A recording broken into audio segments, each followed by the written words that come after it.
कलियुग के पाखंडे लुप्त होए सदग्रंथ दम्भिन निज मत कल्पिका प्रकट कीन मऊपंथ। कितने भगवान बने बैठे हैं, आपको क्या मालूम महाराज? आप तो यहाँ गांव में बैठे हो, हम लोगों से पूछो एयरपोर्ट में या कहीं बड़ी बड़ी जब जनसभा करते तब कैसे कैसे प्रश्न होते हैं, कैसे कैसे भगवान से मुलाकात होती है। आपको एक सत्य घटना बताएं। पूज्य गुरुदेव भगवान की 2016 में कथा थी नेपाल में, काठमांडू में। दास को ही काम सौंपा गया था कि स्वामी जी को पटना एयरपोर्ट से लेकर काठमांडू जाना है, तो मैं पटना एयरपोर्ट में स्वामी जी का इंतजार कर रहा था। फ्लाइट देर से आने वाली थी, तो मैं सोचा मैं क्या करूं, चलो लाइब्रेरी घूमता हूं थोड़ा देर। लाइब्रेरी तरफ गया तो वहां देखा एक पड़ा था लालू चालीसा। सत्य, आपको कोई चुटकुला नहीं सुना रहा हूं, सत्य घटना बता रहा हूं। लालू चालीसा, मैंने तुरंत सारी पुस्तक छोड़ के उस लालू चालीसा को खींचा। अंतिम चौपाई तो मैंने उसकी याद भी कर लिया। जो लालू चालीसा पढ़ी बस वैकुंठ हद पहलाएं, जो लालू की चालीसा पढ़ेगा वो वैकुंठ हो जाएगा।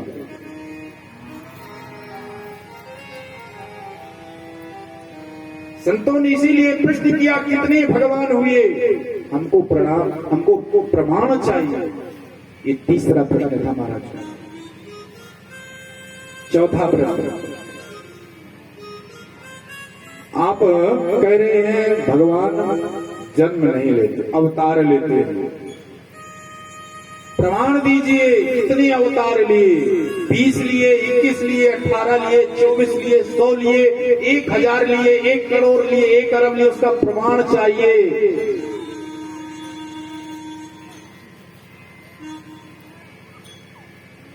महाराज अभी हमारे हिंदू धर्म में अयोध्या की भूमि में लोग प्रमाण मांगते थे।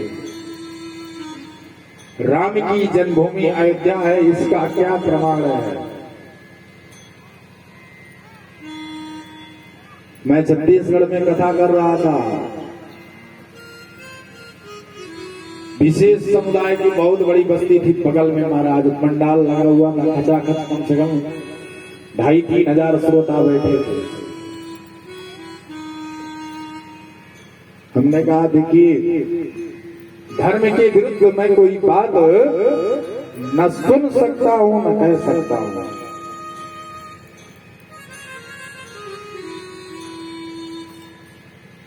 बहुत सारी बातें हो गई थी वहां पे राम जन्मभूमि को लेकर, लेकिन हम लोग सत्य पर थे, सत्य के मार्ग पर चल रहे थे। तो विजय जीत उसी की होती है जो सत्य के मार्ग पर चलता है। देखिए आज अयोध्या में मंदिर बन रही है, बनारस का नंबर लग चुका है, खुदाई शुरू है, इसके बाद मथुरा तैयारी में है।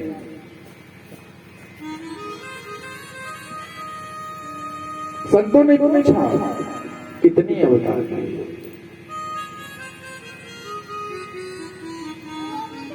हरि अनंत, हरि कथा अनंत। कोई कहता है 24, कोई कहता है 18। इसलिए उनके अवतार भी अनंत है। कितने अवतार हैं इसे कोई नहीं जानता। प्रमाणिक रूप से कितने अवतार हुए हमें बताइए। हरि अनंत हरि कथा अनंता, कहीं सुनहि बहु विधि सब संता। हरि अनंत हरि कथा अनंता, कहीं सुनहि बहु विधि सब संता।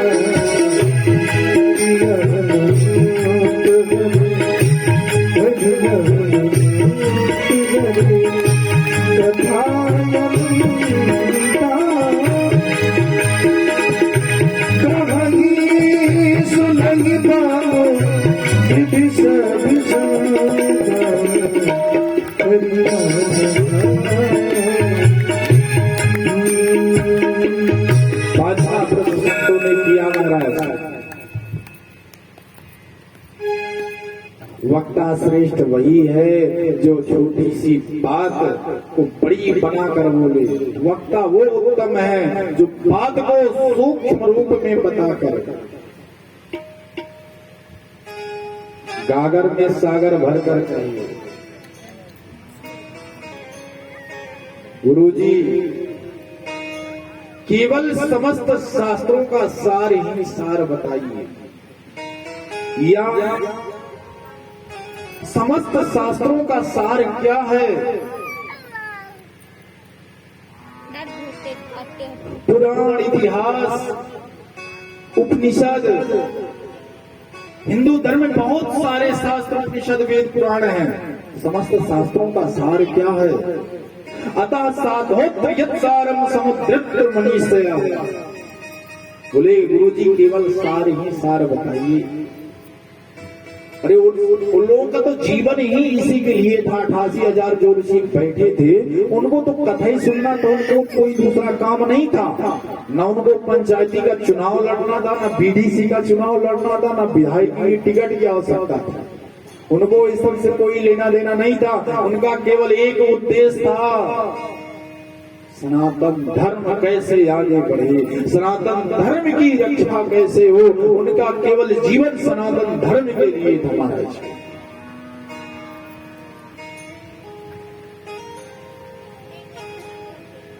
उस समय समय की कमी नहीं थी, उस समय समय पर्याप्त था। वो जानते थे कि कलयुग आएगा, कलयुग के जीवों के पास सब कुछ होगा, लेकिन समय नहीं होगा। बाप बेटे को समय देने के लिए तैयार नहीं है, बेटा बाप को समय देने के लिए तैयार नहीं है, पति को पत्नी समय देने के लिए तैयार नहीं है। सैलरी आ गई है, लो 50,000 रुपए रखो, मुझे ऑफिस जाना है। पापा को बोल देना मैं फोन से बात करूंगी। कितने ऐसे बच्चे हैं 2-4 साल से बाप से मुलाकात नहीं हुई है, पैसा की गिनती नहीं है महाराज। बेटा विदेश में रहता, मोबाइल कॉन्फ्रेंसिंग, वीडियो कॉलिंग से दर्शन हो जा रहे हैं। क्या मतलब है? जब माँ बाप के लिए समय नहीं, पत्नी के लिए समय नहीं है, तो धर्म शास्त्रों के लिए खाक होगा।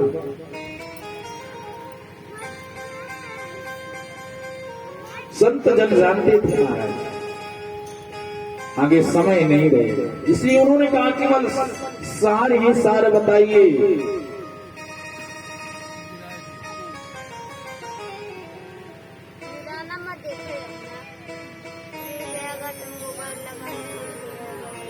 छठवां प्रश्न है हमारा,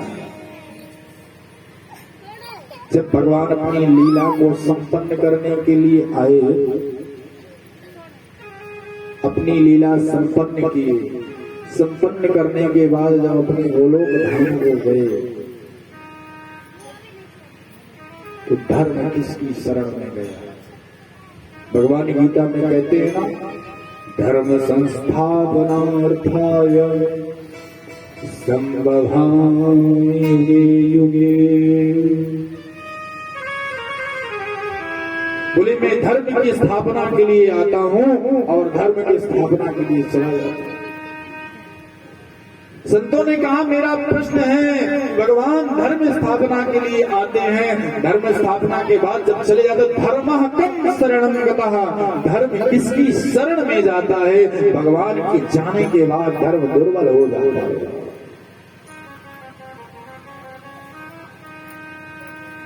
धर्म अकेला पड़ गया होगा, आखिर फिर धर्म किसकी शरण में गया होगा? मेरा प्रश्न है। ये 6 प्रश्न 88,000 ऋषियों ने श्री सूत जी महाराज जी से किए हैं, और इन्हीं 6 प्रश्नों में महाराज पूरे भागवत की कथा है। पूरी भागवत की कथा केवल इन्हीं 6 प्रश्नों के अंदर में है। श्री सूत जी ने कहा, ऋषियों आपने बहुत सुंदर प्रश्न किया, पूरी प्रशंसा किए, और कहते हैं कि सुनो, इन प्रश्नों के जवाब देने से पहले मैं अपने गुरुदेव का ध्यान कर लूं, गुरुदेव की वंदना कर लूं। इसके बाद मैं आपके प्रश्नों का जवाब दूंगा। सूत जी के गुरुदेव कौन है? सूत जी के गुरुदेव कौन है? बोले श्री सुखदेव महाराज,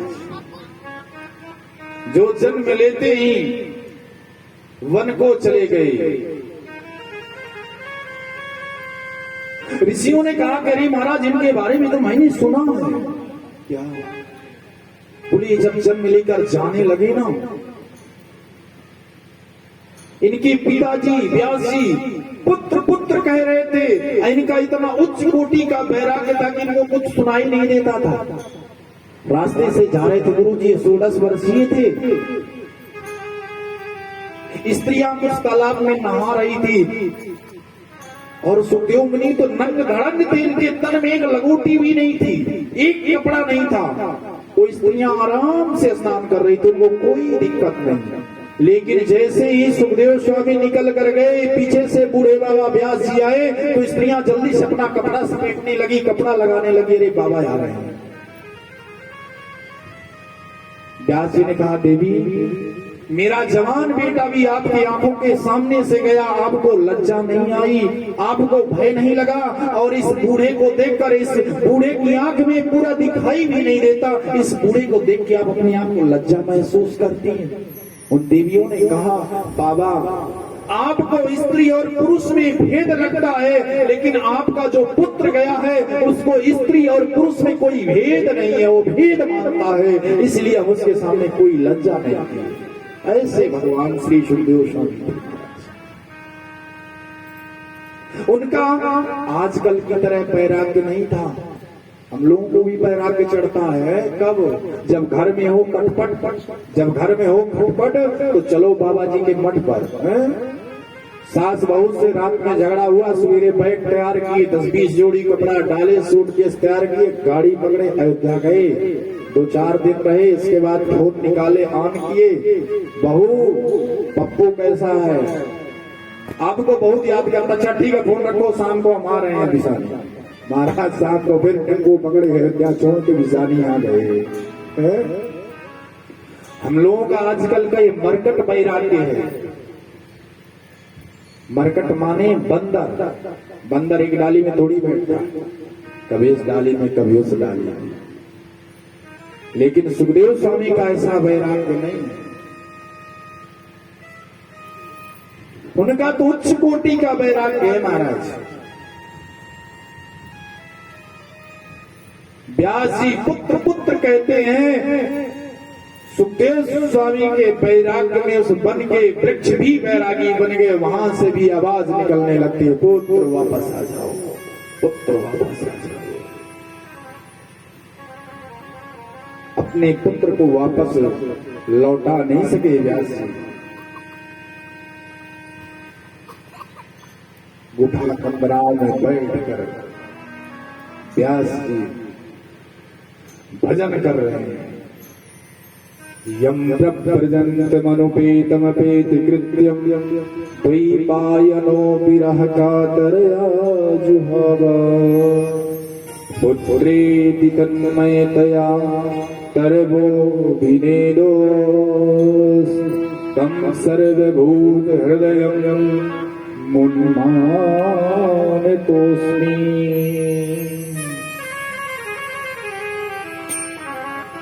ऐसे सर्वभूत हृदय मुनि को बारंबार प्रणाम करते हैं और सुंदर हैं। प्रणाम करके अब प्रश्नों का जवाब देते हैं। अच्छा एक बात और थोड़ा सा निवेदन करें, समय तो बहुत ज्यादा हो रहा है लेकिन बात के नहीं देते। जय सुखदेव स्वामी आए कैसे, कैसे इनका प्राकट्य हुआ? बोलिए सुखदेव स्वामी राधा माधव गोलोक धाम के लालित पालित सुख हैं, तोता हैं। जहां नित्य निवास मेरे राधा माधव का गोलोक धाम में होता था, वो राधा जी का पालित सुख है। मेरे ठाकुर जी इस धराधाम में आने की तैयारी कर रहे थे ना, वार्तालाप कर रहे थे, तो पिंजड़े में बंदे सुखमुनि तड़पने लगे। विश्वान नंदिनी राधे ने कहा कि सुख तुमको क्या हो गया, तुम इतने व्याकुल क्यों हो रहे हो? बोले आप हमको छोड़ के जा रहे हैं। माता जी हमको भी लेके चलिए। बोले तुम क्या करोगे वहां चल के? बोले हम आपके कथानुवाद का गुणगान करेंगे।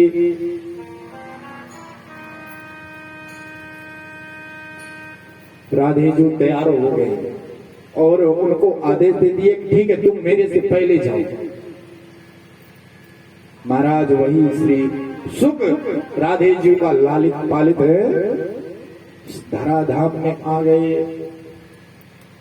कथा आती है कि एक दिन श्री नारद जी महाराज कैलाश पर्वत पर पधारे। महाराज बोले बाबा तो भजनानंदी संत है, वैष्णवानाम यथा संभव, वो तो हमेशा भजन में लगे रहते हैं। माता जी कक्ष में थी, नारद जी को देखकर प्रणाम की। अरे गुरुदेव प्रणाम, कहाँ रहते हैं आजकल आप दर्शन नहीं देते, कितने दिन हो गए आपके दर्शन नहीं हुए। नारद जी ने कहा देवी सुनो, आजकल मैंने गृहस्थों के यहाँ जाना छोड़ दिया। क्यों? बोले क्या करें, सत्य कोई बोलता ही नहीं, सत्य तो रहा ही नहीं। अरे कभी कोई पति पत्नी से भी सत्य नहीं बोलता, बच्चों से सत्य नहीं बोलता है, असत्य का परिभाषण करता है। माता पार्वती जी कहते हैं कि देखो गुरुजी आप सब कुछ कहो लेकिन मेरे घर में सब बात मत कहो। क्यों? बोले मेरे पतिदेव बहुत अच्छे हैं, कभी मेरे से झूठ बोलते ही नहीं है। गुरुजी कहते हैं कि जो गुरुजी मंत्र देव किसी को नहीं बताना चाहिए, लेकिन मेरे पतिदेव ने मुझे बताया। गुरुजी भजन कर रहे हैं ना, भजन करके आंख बंद करके भजन कर रहे हैं, अब ध्यान में कौन आ रहा है ना, उठकर आएंगे तो मुझे जरूर बताएंगे। और आप कहते पति पत्नी में प्रेम नहीं रहा, अच्छा नहीं करेंगे, ऐसा मत बोलिए।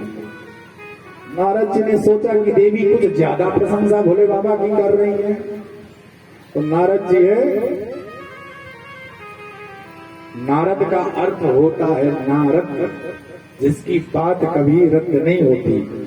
और एक अर्थ और लोग करते हैं कि नारद जी जिस घर में प्रवेश कर जाए और उनके निकलते ही अगर झगड़ा ना हो, वही नारद।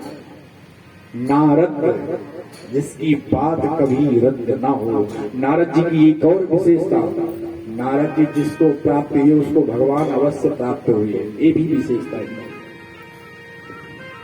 नारद जी ने सोचा कि देवी जी पतिदेव की ज्यादा ही कुछ प्रशंसा कर रही है, तो नारद जी ने कहा कि एक बात बताइए, आपके पति जो गले में है मुंडों की माला पहने किसकी है? अब तो माता पार्वती संकट हो गई, इधर उधर देखने लगी। बोले कभी बताइए।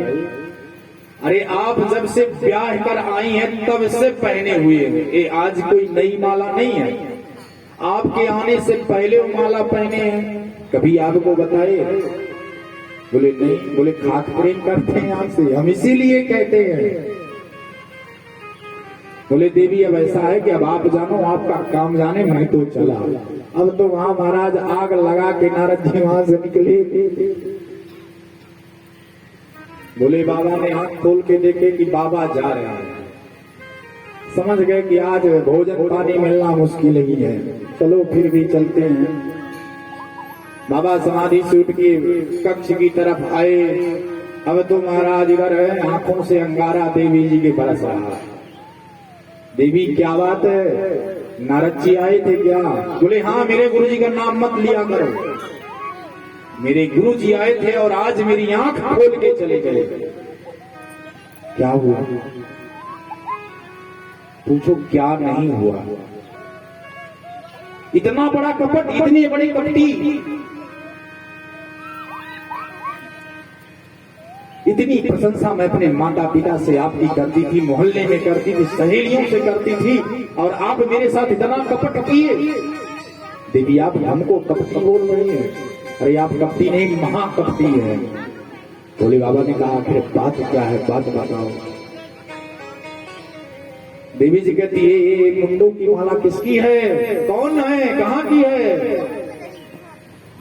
बोले बाबा मुस्कुरा कहते देवी आपने कभी आज तक पूछा नहीं और आज आपने पूछा है तो मैं आपको बताने के लिए आग्रह करता हूं। देवी ये कोई और नहीं है, ये आप है। मैं आपसे इतना स्नेह इतना प्रेम करता हूँ कि जब जब आपका शरीर छूट जाता तो आपके मुंडों की माला अपने गले में पहन लेता हूँ। बाप रे, आप तो महाकपटी से भी आगे कोई शब्द होगा तो वो है। मैं बार बार मरती हूँ, आप कौन से अमरावती खा के बैठे कि आप जीवित हैं। आप तो महाकपटी से भी आगे। क्या खाए बाबा, हमको भी खिलाइए, हमारा शरीर छूट जाता, आपका शरीर ही नहीं छूट। बाबा कहते हैं मैंने अमर कथा सुन रखी है। देवी ने आग्रह किया कि हमको भी सुनाइए। अब आपको पता है कि अगर माताएं लोग एक बार जिद कर ले तो उसको पूर्ण करना ही पड़ेगा। खैर यहाँ की ऐसी माताएं नहीं, 5 दिन बाकी है हम लोगों के।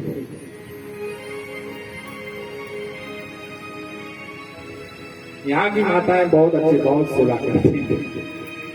माताओं का स्वभाव होता है महाराज, एक बार जो निकल जाए भूलती नहीं है, उसको पूरा करना ही पड़ेगा। बाबा समझ गए कि सुनाना ही पड़ेगा इनको। कैलाश पर्वत पर लेकर गए हैं और दिव्य से माता पार्वती से कहते देवी ये अमर कथा कोई और न सुन पाए, डमक को बजाए। जितने पशु पक्षी थे सब वहां से उड़ गए। एक पक्षी उड़ा, वहां पे उसका अंडा पड़ा हुआ था।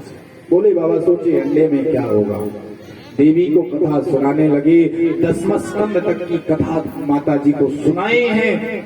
10वें स्कंद के बाद मैं पार्वती को नींद आ गई। कथा के प्रभाव से वह अंडा फूट गया, उससे सुंदर जीव का कार हो गया और कथा सुनते सुनते पुष्ट हो गया, इसमें ताकत आ गई और वो जीव कोई दूसरा नहीं था, तोता ही था। श्री सुखदेव स्वामी थे हमारे। तोता की विशेषता होती है जो सुनेगा वही बोलेगा। जब माता जी को कथा सुना रहे तो हुंकारी भर रहे थे। तोता सुन रहा था, माता जी को नींद आ गई। सुखदेव स्वामी ने सोचा कि अगर मैं हुंकारी भरना छोड़ दिया तो कथा यहीं छूट जाएगी, पूरी कथा सुन नहीं पाएंगे। महाराज हुंकारी भरते गए, बाबा कथा सुनाते गए। जैसे पूर्ण कथा हुई, बोले भक्त वत्सल भगवान की। महाराज जब जयकारा लगाए, माता जी की आंख खुली, जो आई बोले बाबा फिर क्या हुआ, फिर क्या हुआ आगे की कथा। बोले क्या आगे की कथा। बोले बाबा हम सो गए थे, क्षमा चाहते। बाबा क्रोधित हो गए कि आखिर कथा किसने सुना, कौन ओंकारी भर रहा था। त्रिशूल लेकर देखे तो एक सुख बैठा हुआ था, मारने के लिए उद्यत हुए। आगे आगे सुख चल रहे हैं, पीछे पीछे बाबा भोलेनाथ त्रिशूल लेकर चल रहे हैं। महाराज कैलाश से उड़ते उड़ते सुखदेव भगवान आ गए बद्रीनाथ धाम। व्यास जी की पत्नी थी महाराज, उनके कोई पुत्र नहीं था, भगवान का भजन करती थी। उसी समय उनको जब हाई आ गए से मुंह खुला तो सुखदेव जी वही प्रवेश कर गए पेट में। शंकर जी की नजर पड़ी कि व्यास जी की कुटिया के तरफ चोर गया हुआ है। व्यास जी बैठे थे, अरे बाबा क्या हुआ, ये त्रिशूल लेके कहाँ चल रहे हो। बोले एक चोर का पीछा कर रहे हैं। अरे क्या चोरी किया, आप यहाँ कुछ चुराने वाला तो है नहीं है। बिछुअन है और सर्पों की माला है, बुढ़वा बैल है और क्या है आपके पास, क्या चोरी कर लिया। बोले बाबा मेरा जो सबसे बड़ा धन था राम कथा, अमृत कथा थी, अमर कथा थी, उसकी चोर ने चोरी कर लिया है। व्यास जी कहते हैं लगता है आज देवी जी ज्यादा नशे वाली भांग खिला दी, आज ज्यादा नशा चढ़ गया आपको। आप एक शब्द कहते कि अमर कथा की चोरी किया है, मैं इसको प्राण दंड दूंगा। या तो आपकी कथा झूठी हो जाएगी या तो फिर वो सुख झूठा हो जाएगा। अरे जब अमर कथा सुन ही लिया तो फिर आप उसको मार कैसे सकते हैं? बोले बाबा आप विस्मित हो गए। बोले मैं तो ये भूल ही गया था। बोले वो तो मेरी पत्नी के गर्भ में जा चुका है, अब उसको कैसे छोड़ दीजिए। व्यास जी कहने से भोले बाबा चले गए वहीं से। और महाराज फिर वही सुखदेव स्वामी व्यास जी की पत्नी के गर्भ में 12 वर्ष तक थे। वहीं मंदिर बना लिए गर्भ में, कोई कष्ट नहीं मां को। क्यों? बोले वहीं भगवान का भजन करते हैं, बात करते हैं माँ से, अपने पिताजी से। पिताजी कहते हैं बेटा बाहर आओ। सुखदेव स्वामी कहते हैं पिताजी हम बाहर नहीं आएंगे। क्यों? बोले कृष्ण की जो माया है बड़ी दुरत्या है, बड़ी कठिन है। जीव जैसे बाहर निकलता उसको ग्रसित कर लेती, जकड़ लेती है। मैं बाहर नहीं निकलूंगा, बेटा तेरी माँ को कष्ट होगा। बोले कुछ नहीं होगा, मैं ही भजन करूंगा, बाहर नहीं निकलूंगा। हाँ एक शर्त है, अगर भगवान श्री कृष्ण स्वयं आकर गर्भ में मुझे आशीर्वाद दे दे कि मेरी माया तुम्हें प्रभावित नहीं करेगी तो मैं गर्भ से बाहर आऊंगा। महाराज भक्त की पुकार सुनकर भगवान स्वयं व्यास जी की पत्नी में गर्भ में प्रवेश होकर श्री सुखदेव स्वामी को आशीर्वाद देते हैं कि बेटा तुम बाहर आओ, तुझे मेरी माया प्रभावित नहीं करेगी। तो फिर सुखदेव स्वामी 12 वर्ष बाद गर्भ से निकले और तुरंत महाराज जंगल की ओर चले गए। ऐसे श्री सुखदेव जी का जीवन है महाराज। बोलिए श्री सुखदेव भगवान की जय हो। जीव जब मात्र गर्भ में रहता उसे सब कुछ पता रहता महाराज, सब कुछ याद रहता है, निर्मल रहता, पवित्र रहता है। लेकिन जैसे इस धराधाम को है पृथ्वी को स्पर्श करता है तो माया में मलिन हो जाता है।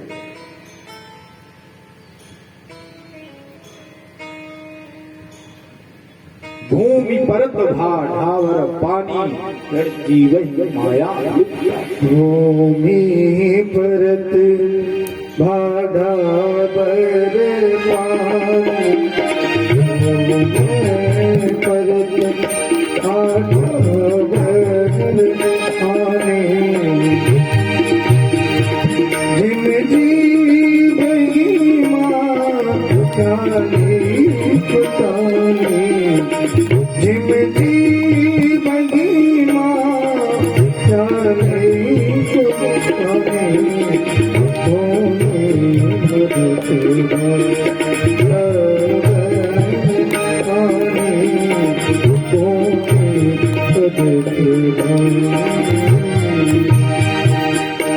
भूमि परत ढावर पानी।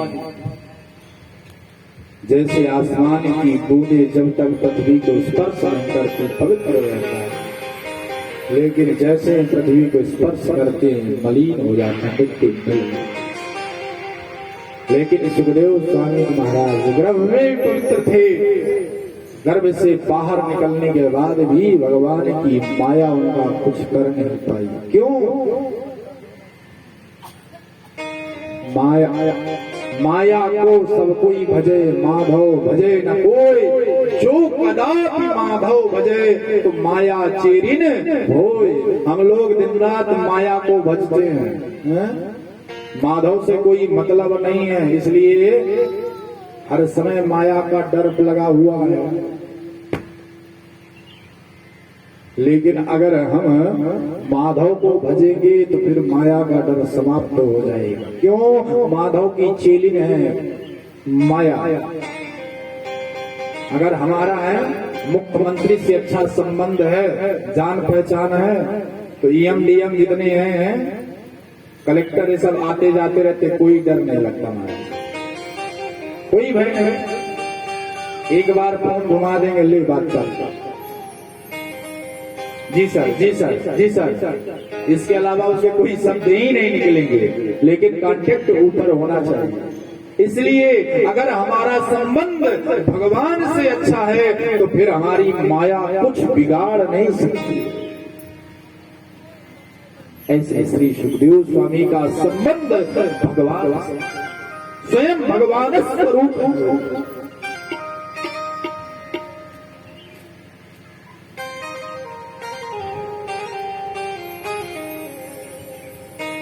अब श्री सूत जी महाराज जो प्रश्न किए थे उनका जवाब देते।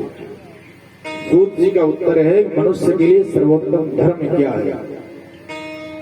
श्री कृष्ण के चरणों में प्रीति होना, कन्हैया के चरणों में प्रीति होना, यही जीव मात्र का परम धर्म है। बात समझने की है, केवल भगवान के चरणों में प्रीति होना,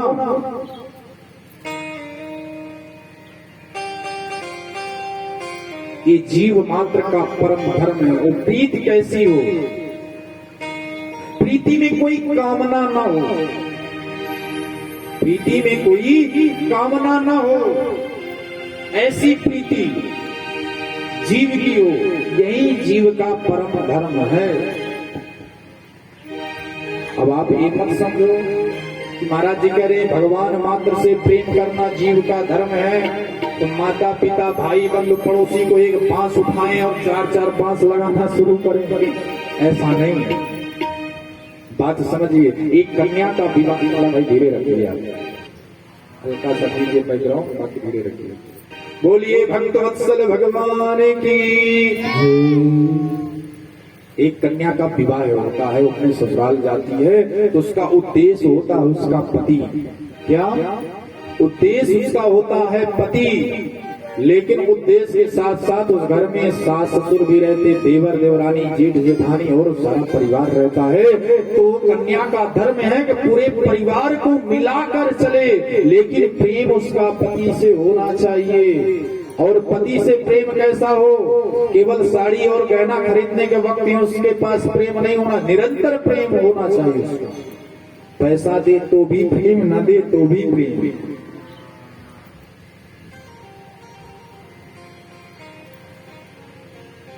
जीव मात्र का परम धर्म है। क्यों?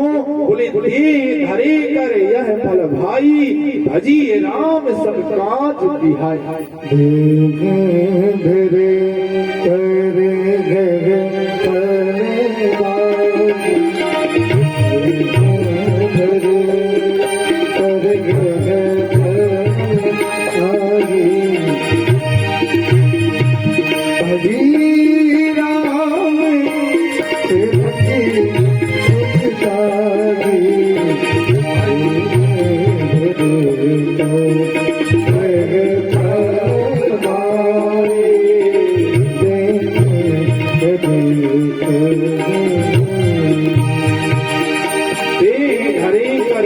फल भाई, भजिए राम सब काम बिहाई।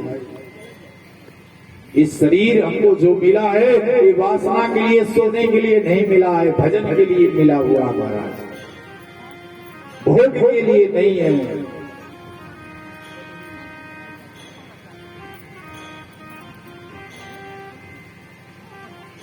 हम लोग भोजन तो 2-4-6 बार दिन में कर ही लेते हैं, नहीं करते भाई। हम लोग यहाँ आए हुए हैं कथा में, 6 बार तो मिलता ही है हमारा। सुबह से रात तक जब तक सोते नहीं तो 6 बार हो ही जाता है। उठते हैं तुरंत चाय पानी आ जाता है, नहाने के बाद फिर नाश्ता आएगा, फिर अगर थोड़ा सा लेट है तो फिर चाय आएगी, फिर भोजन होगा।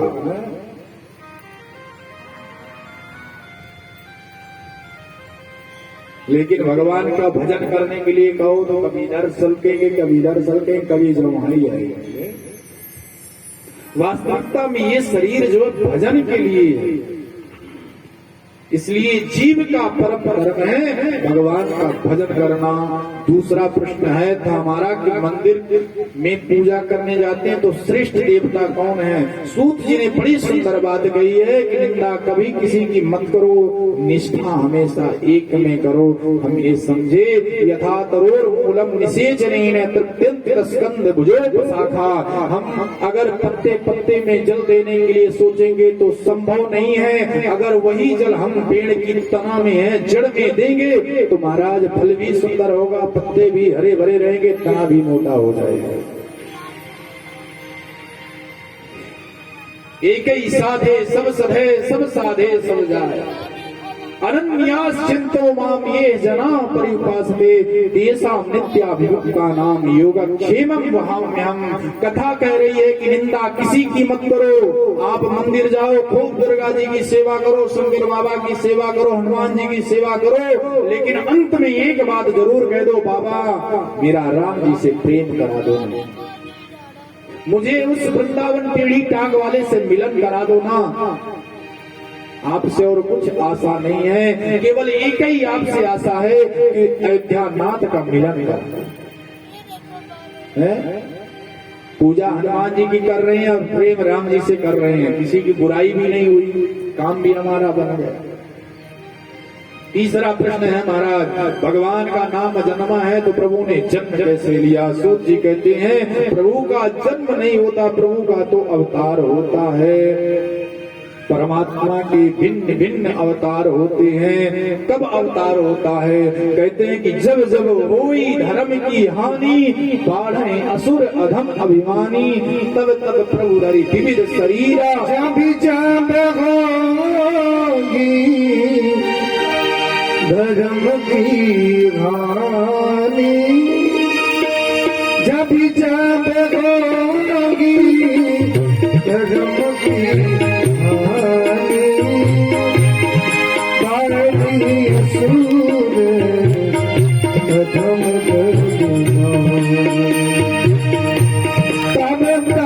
तब प्रभु धरि विविध शरीरा, हरि कृपा निधे सतनलीला, हरि कृपा निधे सतनलीला, हरि कृपा निधे सतनलीला, हरि कृपा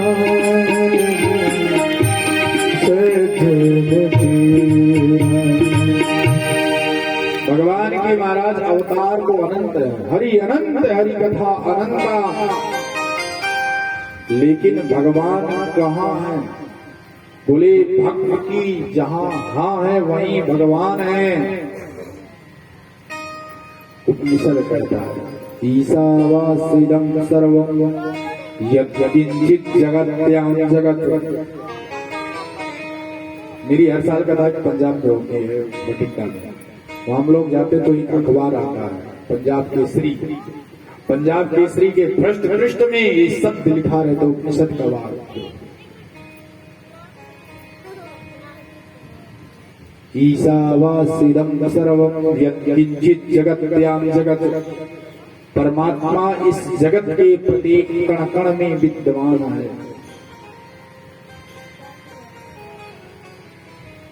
उसको देखने के लिए, उसको प्रकट करने के लिए सूरदास की तरह नेत्र होने चाहिए, मीरा की तरह प्रेम होना चाहिए, सबरी की तरह प्रतीक्षारत होना चाहिए, विश्वास होना चाहिए। महाराज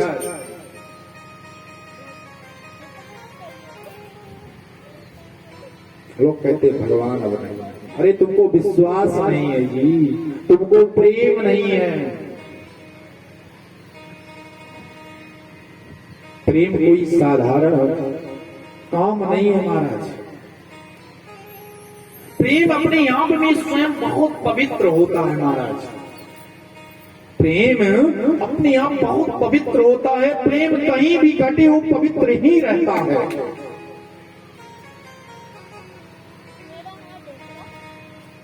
एक कोई आदमी था, वो लैला के गांव से जा रहा था।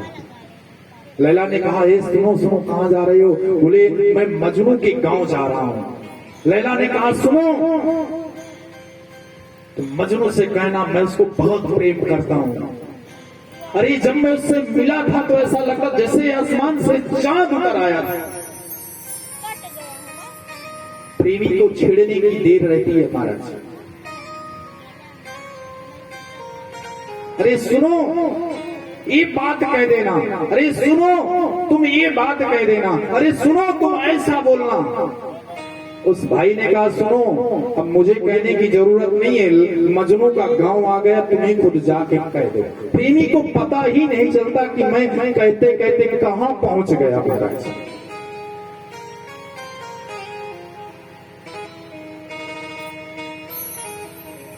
प्रेम कहीं भी घटे पवित्र ही रहता है, चाहे पिता पुत्र में घटे, माता पुत्र में घटे, पति पत्नी में घटे, प्रेम पवित्र ही रहता है।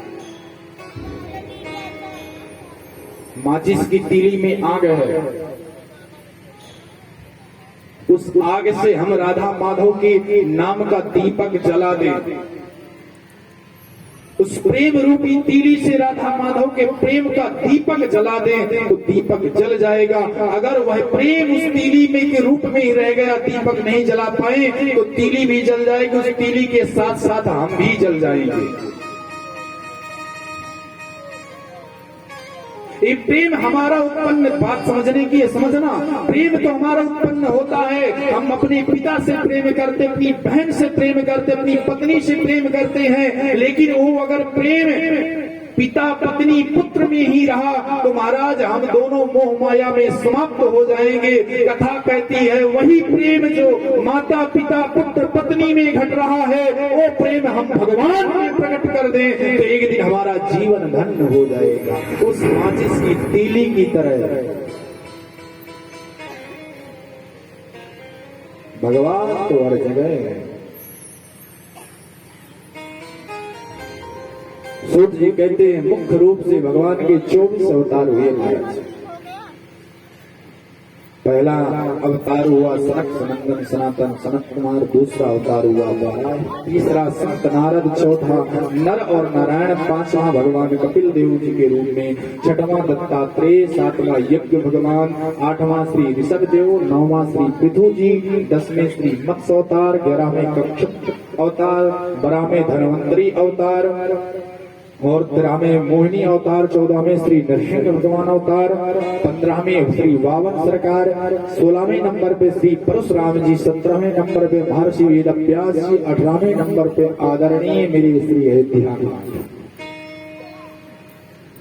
19वें नंबर पे श्री बलराम जी जो शेष अवतार है, 20वें नंबर पे मेरे कन्हैया का है, 21वें पे हरि अवतार, 22वें पे हंस अवतार, 23वें पे बुद्ध अवतार, 24 नंबर पे कली अवतार। भगवान के जितने अवतार हुए उनमें प्रत्यक्ष परिपूर्णतम अवतार जो श्री कृष्ण अवतार है और राम अवतार है। और मैं एक बात कहूं, राम और कृष्ण में कोई अंतर नहीं है, राम और कृष्ण में कोई अंतर नहीं है। जो राम है वो कृष्ण है, जो कृष्ण है वो राम है। राम कृष्ण दो एक है, अंतर नहीं निवेश, उनके नयन गंभीर हैं, इनके चपल विशेष। राम जी ने जो किया है वो करो और भगवान श्री कृष्ण ने जो कहा है वो करो, जीवन एक कृतार्थ हो जाएगा।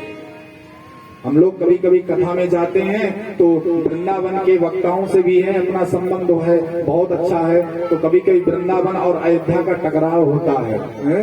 वृंदावन वाले कहते हैं मेरे ठाकुर ऐसे थे, मेरे ठाकुर वैसे थे, तो हम लोग भी गए, अयोध्यावासी कमजोर नहीं है, तर्क देते उनको भी, ये ब्रजवासी सुनो, जो तुम्हारे भगवान वृंदावन बिहारी स्वयं करते थे ना, वो हमारे राघव सरकार की पादुका करती थी।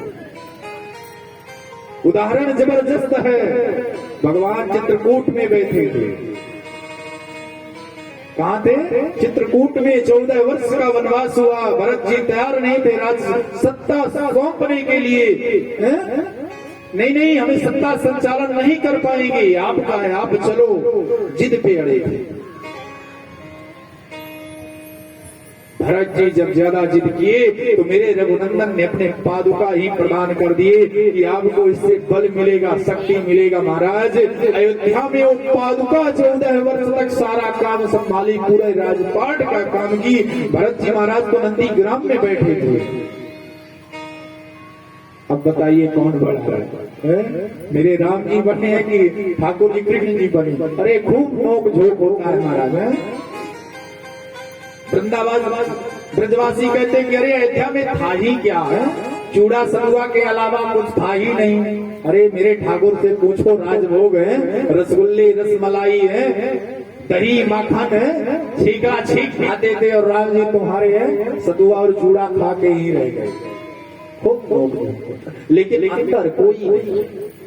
जो राम है वो कृष्ण है, जो कृष्ण है वो राम है।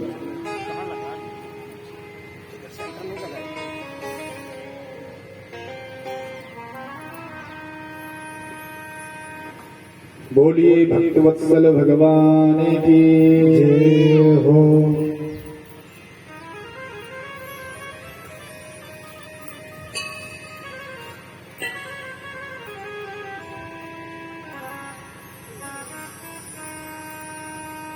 श्री सुखदेव स्वामी जब समाधि में बैठे थे, व्यास जी को अपने पुत्र की बहुत याद आती थी। मेरा पुत्र कैसे वापस आए, कौन लेके आए।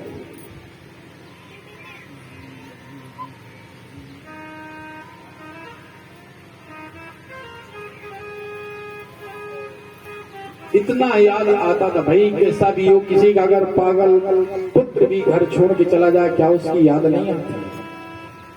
और जिसका भगवान जैसा साक्षात पुत्र घर छोड़कर चला जाए तो उसको कैसे गुजरेगा।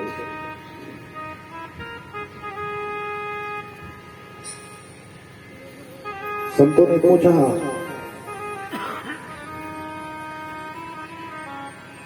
कि ये व्यास जी कौन है जो अपने पुत्र मोह में इतनी ग्रसित हैं। अरे इन्होंने भागवत की संरचना क्यों की। व्यास ने भागवत को क्यों लिखा, ये किसके पुत्र हैं। सूत जी ने कहा आपने बहुत सुंदर प्रश्न किया है। नारायण के पुत्र ब्रह्मा, ब्रह्मा के पुत्र वशिष्ठ, वशिष्ठ के पुत्र हुए शक्ति, शक्ति के पुत्र हुए पराशर, पराशर के पुत्र हुए महर्षि वेद व्यास।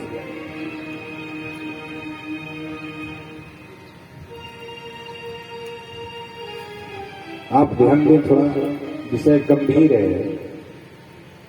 वेद व्यास जी महाराज ने जब अवतार लिए और जन्म लेते ही वन की ओर जाने लगे तो उनकी माता सत्यवती ने रोते हुए कहा, बेटा तुम वन में जा रहे हो, तुम्हारे बिना मैं कैसे रहूंगी, नहीं रह सकती तुम्हारे बिना। व्यास जी ने कहा, माँ जब भी तुम स्मरण करोगी ये बालक तुम्हारे चरणों में समर्पित हो जाएगा, तुरंत प्रकट हो जाएगा। यह कहकर व्यास जी चले गए। व्यास ने सोचा ऐसा सुंदर स्थान खोजूं जहां बैठकर भजन करूं, भजन में मेरा मन लगे। व्यास जी ने सीधे उत्तराखंड को गए। बद्रीनाथ धाम जाकर सरस्वती नदी के पावन तट पर एक सुंदर शास्त्रम बनाया, कुटी बनाई, जिसका नाम रखे महाराज सत्यव्यास। बहुत शांतिप्रद स्थान बद्रीनाथ धाम। महाराज जो गया होगा उस स्वर्ग का ही दर्शन करता होगा। वहां ऐसा दिव्य स्थान है। वहां भी 21 मई से कथा थी, वो गुरुदेव भगवान की 21 मई से कथा थी। लेकिन अब कोरोना काल में जितनी कथाएं थी आगामी सब निरस्त हो गई हैं। पिछले साल अंतिम कथा बाराबंकी में 20 मार्च तक हुई थी और टीम में ये 2 लोग थे, 4 लोग और थे। और इस बार भी ये लोग कल बोल रहे थे महाराज जी इस साल की भी अंतिम कथा लग रही है।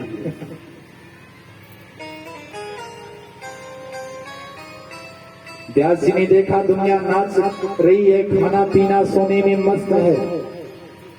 व्यास के मन में बड़ी चिंता हुई, ऐसे कौन से ग्रंथ की रचना करें जिसको एक बार पढ़ते ही लोगों का मन बदल जाए। व्यास ने सूक्ष्म रूप से दुनिया को देखा कि बस खाने पीने हंसने रोने गाने में लोगों का जीवन व्यतीत हो जाता है। व्यास जी ने सोचा क्या करें, तो सबसे पहले वेद व्यास जी ने एक वेद व्यास जी ने 3 भाग किए तो 4 वेद हो गए, ऋग्वेद, यजुर्वेद, सामवेद, अथर्ववेद। लेकिन वेदों की भाषा बड़ी विचित्र महाराज, जल्दी समझ में नहीं आती। उसे कोई पढ़ता ही नहीं और पढ़ ले तो उसका उल्टा सीधा अर्थ कर दे।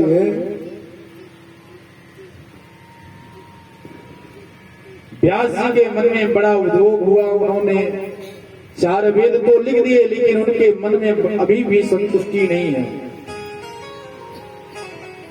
17 पुराणों की रचना कर दिए महाराज। वेद से संतुष्टि नहीं हुई तो 17 पुराणों की रचना कर दी। फिर भी असंतुष्ट बैठे हैं, मन नहीं लग रहा है। लोग एक छोटी सी पुस्तक की रचना कर देते, अपने आप में इतना अभिमान हो जाता है कि मैंने इतना कर दिया। लेकिन व्यास जी को थोड़ा भी अभिमान नहीं है। 4 वेद 17 पुराणों की रचना करके बैठे हैं, लेकिन उनका अभी भी मन असंतुष्ट है। उसी समय नारद जी का आगमन हुआ। नारद जी ने समझाया, व्यास जी अभी आप उस ग्रंथ की रचना नहीं किए हैं जिसमें कलियुग के कलुषित प्राणियों का कल्याण होगा। व्यास जी ने कहा बुढ़ापा आ गया है, जीवन भर किताबें लिखते रह जाएंगे क्या? अरे हाथ कांपने लगा मेरा, कैसे लिखूं? नारद जी ने समझाया कि मन छोटा मत करिए, भगवान का ध्यान करिए, ठाकुर जी कृपा करेंगे, आप अभी करने में सक्षम हैं। उसी समय नारद जी ने चतुर्थ श्लोकी भागवत वेद व्यास जी को प्रदान की। महाराज भगवान को याद करके वेद व्यास जी ने गणेश जी को स्मरण किया।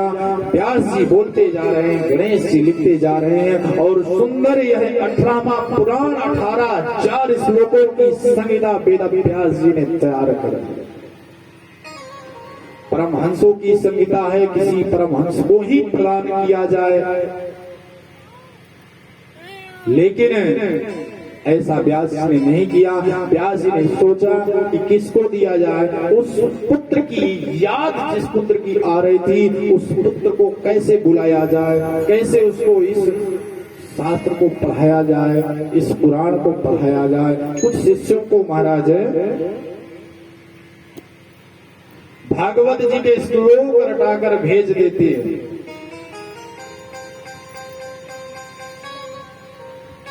कहते हैं जाओ जहां मेरा पुत्र समाधिस्थ बैठा हुआ है, वहां जाकर इन श्लोकों को गुनगुनाना। शायद है भगवत कृपा से मेरा पुत्र लौट आए।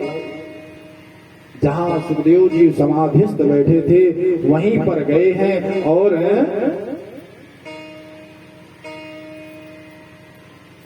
सुंदर भगवान की स्वरूप का वर्णन करते हैं। पहले श्लोक में वरहा पीडम नटवरवपुः कर्णयो कर्णिकारं बिभ्रदवासः कनकपिशं वैजयन्ती चमालां रन्ध्रान् वेणोरधर सुधयः पूरयन् गोपवृन्दैः वृन्दारण्यं सुभद्रवनम्। महाराज कहते हैं कि ठाकुर का स्वभाव कैसा, पीला पीतांबर धारण करने वाले हैं, ग्वाल वालों के बीच में सुशोभित होने वाले, पीतांबर को फहराते और वैजयंती माला लहराते हुए गौओं के और ग्वालों के बीच में जो सुशोभित हो रहे हैं,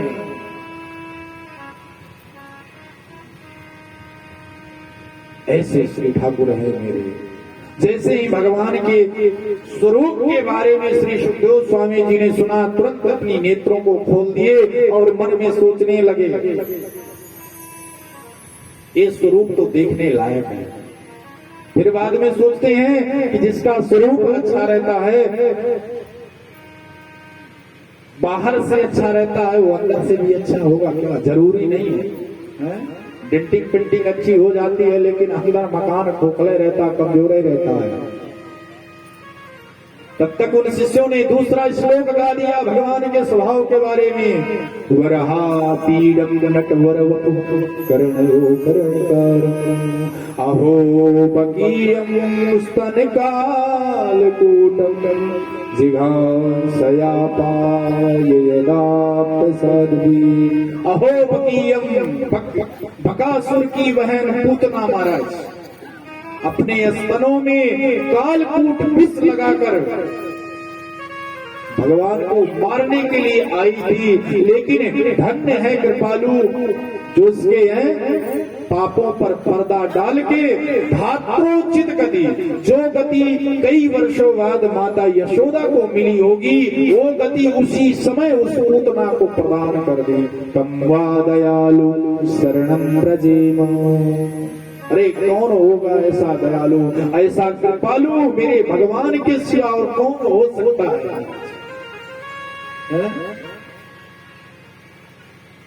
भगवान से बड़ा दयालु इस संसार में कोई है ही नहीं, हो ही नहीं हो सकता। अरे भगवान तो यहां तक कहते हैं कि सन्मुख होए जीव मोहि जबहि, जन्म कोटि अघनासय तबहि। सन्मुख होई जीव मोहि जबहि, सन्मुख होई जीव मोहि जबहि, जन्म कोटि अघनासय तबहि, जन्म कोटि अघनासय तबहि, सन्मुख होई जीव मोहि जबहि, सन्मुख होई जीव मोहि जबहि। बोले भक्तवत्सल भगवान की जय हो। महाराज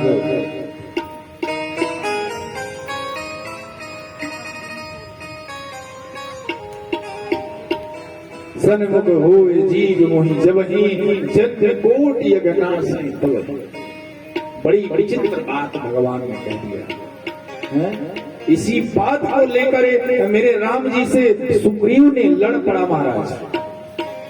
इस बात को सुग्रीव ने भगवान से कहा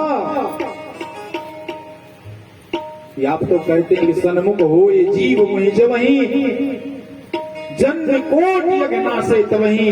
कैसा भी पापी हो अगर मेरे सामने आ जाए मैं उसके सारे पापों पर पर्दा डाल देता हूं, तो आपने हमको मारा क्यों? एक प्रश्न था सुग्रीव का महाराज भगवान से। अब बात आ गई है तो इसको कह के आगे बढ़ूंगा। सुग्रीव ने कहा कि आखिर आपने हमको मारा क्यों? बाली ने कहा कि आपने हमको क्यों मारा? सुग्रीव को आपने बचाया, क्या कारण था? भगवान को निर्वचनीय 3 लोगों ने कर दिया है, बलि, बाली और काली। काली मतलब काली नाग जो वृंदावन में रहता था। इन 3 लोगों ने भगवान को अनिर्वचनीय कर दिया। भगवान के पास उत्तर नहीं बचा। बाद में भगवान ने कहा कि अब ऐसा करो। बाली ने कहा क्यों मारे आप हमको, क्या अपराध था? भगवान ने कहा तुमने सुग्रीव की पत्नी का हरण कर दिया। बाली ने कहा कि हम बंदर जाति के हैं, पशु हैं, पशुओं में ऐसी मान्यता नहीं होती है एक दूसरे की पत्नी बच्चे। भगवान का पहला तर्क कट गया। फिर दूसरा प्रश्न, आखिर मारे क्यों? तो भगवान ने एक ही बात कही, तुम्हारे अंदर अभिमान आ गया था। सुग्रीव को खूब मारता था महाराज। जब भी बाली पाता था तो पटक पटक के मारता था, खूब मारता था। और जब सुग्रीव हारने लगता, मार खाता, तो उसकी एक बहुत बड़ी कला थी, बहुत बड़ी कला थी सुग्रीव की, भागने की। जीवन में सुग्रीव इतना भागा था, इतना भागा था कि इस सृष्टि कोई कोना बचा नहीं था। कथा आती है वाल्मीकि रामायण में कि राम जी जब बंदरों को भेजने लगे, तुम इधर जाओ इधर जाओ, तो सुग्रीव वहां बैठे। सुग्रीव जी ने बताया, जैसे उसके पास नक्शा पड़ा होगी, उत्तर दिशा में जाओगे तो फलानी नदी पड़ेगी, फलाना प्रदेश पड़ेगा, फलाना घर पड़ेगा। भगवान सुन के आश्चर्यचकित हो गए। भगवान ने पूछा, सुग्रीव एक बात बताओ, तुम्हें पूरे भारत का है भूमंडल कब पढ़ लिया, तुम्हारे पास कहां से नक्शा आ गया? उसने कहा, महाराज मेरा भाई जो बाली है ना, इतना मुझे मारता था तब मैं भागता था, और इतना भागा हूं कि पृथ्वी का कोई कोना बचा नहीं है। सुग्रीव की सबसे बड़ी विशेषता थी महाराज भागने की। आजकल लोग उदाहरण भी देते हैं, तुम सुग्रीव की जैसे भागते हो जैसे सुग्रीव भागता था। बाली ने कहा कि आपने क्यों मारा? अगर मैं पापी था तो आपने मानस में आपने अपने मुख से कहा है कि सन्मुख होए जीव मोहि जबहि जन्म कोटि यज्ञ से तबहि। तो मैं आपके सामने खड़ा तो हूँ, आप मेरे सामने खड़े, क्या मैं अभी भी पापी हूँ? भगवान अनिर्वचनीय हो गए, भगवान के पास कोई वचन नहीं बचा कहने के लिए। अंत में भगवान कहते हैं कि बाली मैं तुम्हें बचाना चाहता हूँ, तुमको मैं मृत्यु नहीं दूंगा। बाली ने कहा वैसी मृत्यु किसी की हो भी नहीं सकती। जन्म जन्म है मुनि जतन कराही, अंत राम कहीं आवत नहीं। भगवान का मुख अंत में नहीं आता और आप तो मेरे सामने खड़े हैं। मेरी तो परम गति हो रही है, मुझे अब कुछ नहीं चाहिए, मुझे कोई मुक्ति मुझे नहीं चाहिए। केवल एक काम करना, मेरा जो बेटा है ना उसको अपना दास बना ले। अंगद के रखिया प्रभु जी आपन बनाई थे। भगवान ने अंगद को अपना शिष्य बना लिया, अपना दास बना लिया। ऐसे दयालु शिष्यों के श्लोकों को सुनकर सुखदेव जी समाधि से जग गए। अरे भैया और सुनाओ और सुनाओ। बोले हमारे पास बस दो ही खजाना थे, अब ज्यादा खजाना चाहिए, मेरे गुरु जी के पास चलो। श्री सुखदेव स्वामी जी शिष्यों के साथ अपने पिताजी के पास आते हैं। कितने दिनों से बिछड़े हुए अपने पुत्र को पाकर व्यास से आह्लादित हो जाते हैं, प्रसन्न हो जाते हैं। और सुंदर यह 18,000 श्लोकों की संहिता, परमहंसों की संहिता श्री सुखदेव स्वामी को वेद व्यास जी ने सुनाया। फिर समय आकर इसी संहिता को जब राजा परीक्षित को 7वें दिन मरने का श्राप लग गया महाराज,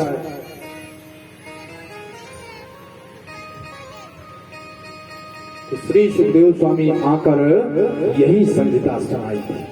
संतों ने पूछ लिया, प्रश्न कर लिया कि महाराज ये परीक्षित कौन थे? इनको 7 दिन में मरने का श्राप क्यों लग गया? महाभारत की कथा सुनाते हैं। यदा मृधे गौरव सिंचयाना वीरे स्वथो वीर गतेषु त्रिकोदरा वेद गदा विमर्शः भग्नोरुदण्डे धृतराष्ट्रपुत्रः।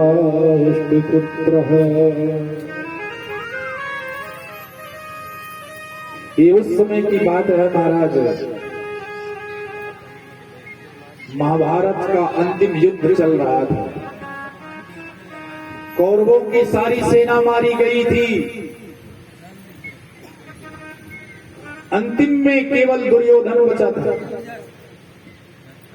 दुर्योधन की भी महाराज भीम ने है गदा से ऐसा प्रहार किया था कि उसकी जंघाएं अंग भंग हो चुकी थी। रणभूमि में लेटा हुआ था, मौत का इंतजार कर रहा था। अनेक चील पंछी आते थे, कभी आंख में चोंच मारते थे, कभी सिर में चोंच मारते थे, सहानुभूति दिखाने के लिए महाराज है। द्रोणाचार्य के पुत्र अश्वत्थामा उस रणभूमि में दुर्योधन के पास पहुंचे। मित्र, मैंने तुम्हारा वह वैभव देखा, वह साम्राज्य देखा, लेकिन आज तुम इस स्थिति में पड़े हो, मुझसे देखा नहीं जाता। मित्र एक बात कहें, तुमने अपना सेनापति उसे नियुक्त किया जो शरीर से केवल तुम्हारे पक्ष से था और मन से पांडवों की तरफ से था। अगर आपने यह मौका हमें दिया होता, हम बता दें युद्ध कैसे होता। दुर्योधन ने कहा, अभी क्या बिगड़ा मित्र, हमें दुख इस बात का नहीं है कि हम 100 भाई थे, 99 मारे गए, अकेले हम भी मौत का इंतजार कर रहे हैं। दुख इस बात का है कि पांडव 5 भाई थे, एक भी नहीं मारा गया। बंधुओं, दुष्ट व्यक्ति अपनी दुष्टता मरते दम तक नहीं छोड़ता। मित्र अगर तुम मेरे लिए कुछ कर सकते हो, 5 नहीं 1 पांडव को मार कर लाओ। अंतिम मेरी इच्छा है, मरने से पहले मैं 1 पांडव का क्रम सर देखना चाहता हूं। अश्वत्थामा ने कहा, मित्र तुम 1 पांडव की बात करते हो, मैं 5 पांडवों का सिर आपके चरणों में लेकर रख दूंगा। चल दिया मारने के लिए। कैसे मारे, कैसे करे। अर्धरात्रि के समय महाराज पांडवों का सर लाने अश्वत्थामा चल दिया, लेकिन जिसको भगवान बचाना चाहे उसको कौन मार सकता है। जाको राखे साइया मार सके ना कोई, पाल न पाका कर सके जो जग बैरी हो।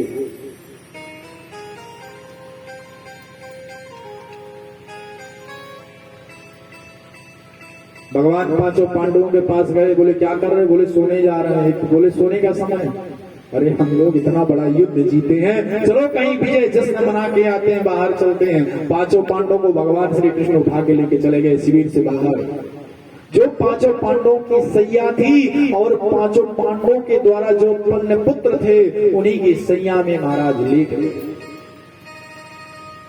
रात्रि के समय अश्वत्थामा गया और पांडव पुत्र को पांडव समझकर महाराज 5 का सर कलम करके और एक पोटली बनाकर सर में रख के चल दिया, प्रसन्न होकर अपने मित्र को दूंगा।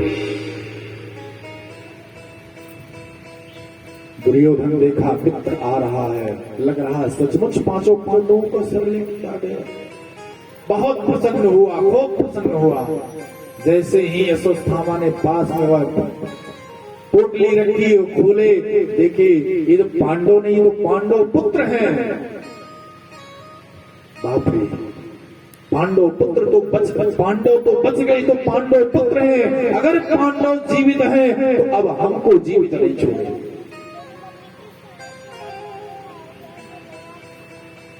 दुर्योधन को श्राप था महाराज, जिस समय तुमको अतिशय प्रसन्नता होगी और अतिशय जिस समय तुमको दुख होगा, उसी समय तुम्हारी मृत्यु हो जाएगी। इस समय दुर्योधन को प्रसन्नता भी हुई, दुख भी हुआ। अश्वत्थामा से कहते, मित्र तुमने क्या किया? अब मेरे कुल में कोई जल देने वाला भी नहीं, तो मैं तो तुमको पांडवों का सर लाने के लिए कहते। पांडव नहीं, पांडव पुत्र हैं। सुवेरा हुआ महाराज, जैसे ही द्रौपदी माँ नित्य की भांति बने पुत्रों को जगाने गई, वहां देखती यहाँ तो केवल है रक्त ही रक्त है, पुत्रों के सौ है, धड़ अलग है। महाराज रोटी बिलकती ही है, करुण कंदन करती हुई महाराज पांडवों के पास आई। पांडव आए हैं, दुख व्यतीत किए हैं। उसी समय अर्जुन ने अपने गांडीव को धारण करके धनुष को उठाकर प्रतिज्ञा कर लिया कि जिसने भी मेरे पुत्रों की हत्या की है, मेरे पुत्रों का हत्यारा है, देवी तुम रुदन मत करो, तुम्हारे सामने लाकर मारूंगा। महाराज रथ लेकर चल दिए हैं। भगवान अर्जुन के रथ के सारथी हैं और अर्जुन उस रथ में बैठे हुए हैं। पता चला अश्वत्थामा ने यह कुकर्म किया है। महाराज अश्वत्थामा भागने लगा। ठाकुर जी अश्वत्थामा के पीछे रथ को दौड़ाए हैं। अश्वत्थामा ने ब्रह्मास्त्र चला दिया। ब्रह्मास्त्र मालूम है अंतिम शस्त्र होता है युद्ध का। ब्रह्मास्त्र के बाद फिर कुछ कोई शास्त्र काम नहीं करता है, मालूम है। मेघनाथ ने हनुमान जी के ऊपर ब्रह्मास्त्र का ही उपयोग किया था। हनुमान जी ब्रह्मास्त्र को देखकर शांत हो गए, रुक गए, बंध गए बंधन में। राक्षसों ने देखा कि ये बानर पूरी लंका को तहस नहस करके रख दिया, किसी तरह से बस में आया, शांत हुआ है, चलो इसके ऊपर मोटी मोटी साकर बांध दिया जाए। जैसे उन राक्षसों ने हनुमान जी ऊपर साकर बांधना शुरू किया तो ब्रह्मास्त्र का तेज समाप्त हो गया। फिर महाराज तांडव शुरू। ब्रह्मास्त्र के बाद कोई शस्त्र काम नहीं करता है। अर्जुन घबरा गए। भगवान ने समझाया, अर्जुन अरे तुमको ब्रह्मास्त्र चलाने भी आता है, लौटाने भी आता है। अश्वत्थामा द्रोणाचार्य जी का पुत्र है, जिनसे पांडवों ने धनुर्विद्या सीखी थी। द्रोणाचार्य जी जानते थे कि मेरा पुत्र इतना निकृष्ट है कि बात बात में ब्रह्मास्त्र चला देगा, तो कभी सिखाए ही नहीं थे इसको। जब अर्जुन इत्यादि को सिखा रहे थे तो धीरे से छिप से कहीं देख लिया तो इसको चलाने आता था, लौटाने नहीं आता था। अर्जुन को चलाने भी आता था, लौटाने भी आता था। भगवान ने इशारा किया, अर्जुन तुम क्यों देरी कर रहे हो, तुम भी ब्रह्मास्त्र चलाओ। आपस में टकराए महाराज। अर्जुन ने ब्रह्मास्त्र को शांत करके वापस किया और रथ से उतरकर दौड़कर अश्वत्थामा के बालों को पकड़कर खींचकर बुरी तरह बांधने लगे। भगवान ने कहा, ये क्या कर रहे हो? अरे तुम्हारे पुत्रों का हत्यारा है, इसको भी मार दो। अर्जुन कहते नहीं करेगा। मैंने द्रौपदी के सामने है, संकल्प लिया, वचन दिया तक तुम्हारे सामने ले आकर मारूंगा, इसलिए इसको यहाँ नहीं मारूंगा, इसको घर ले चल के मारूंगा। भगवान ने कहा, हमारी इच्छा, जो तुम्हारी इच्छा हो वो करो। महाराज हाथ पैर बांध कर अश्वत्थामा को रथ के पिछले हिस्से में पटक दिए और जैसे ही घर लेकर आए और द्रौपदी की नजर पड़ी महाराज,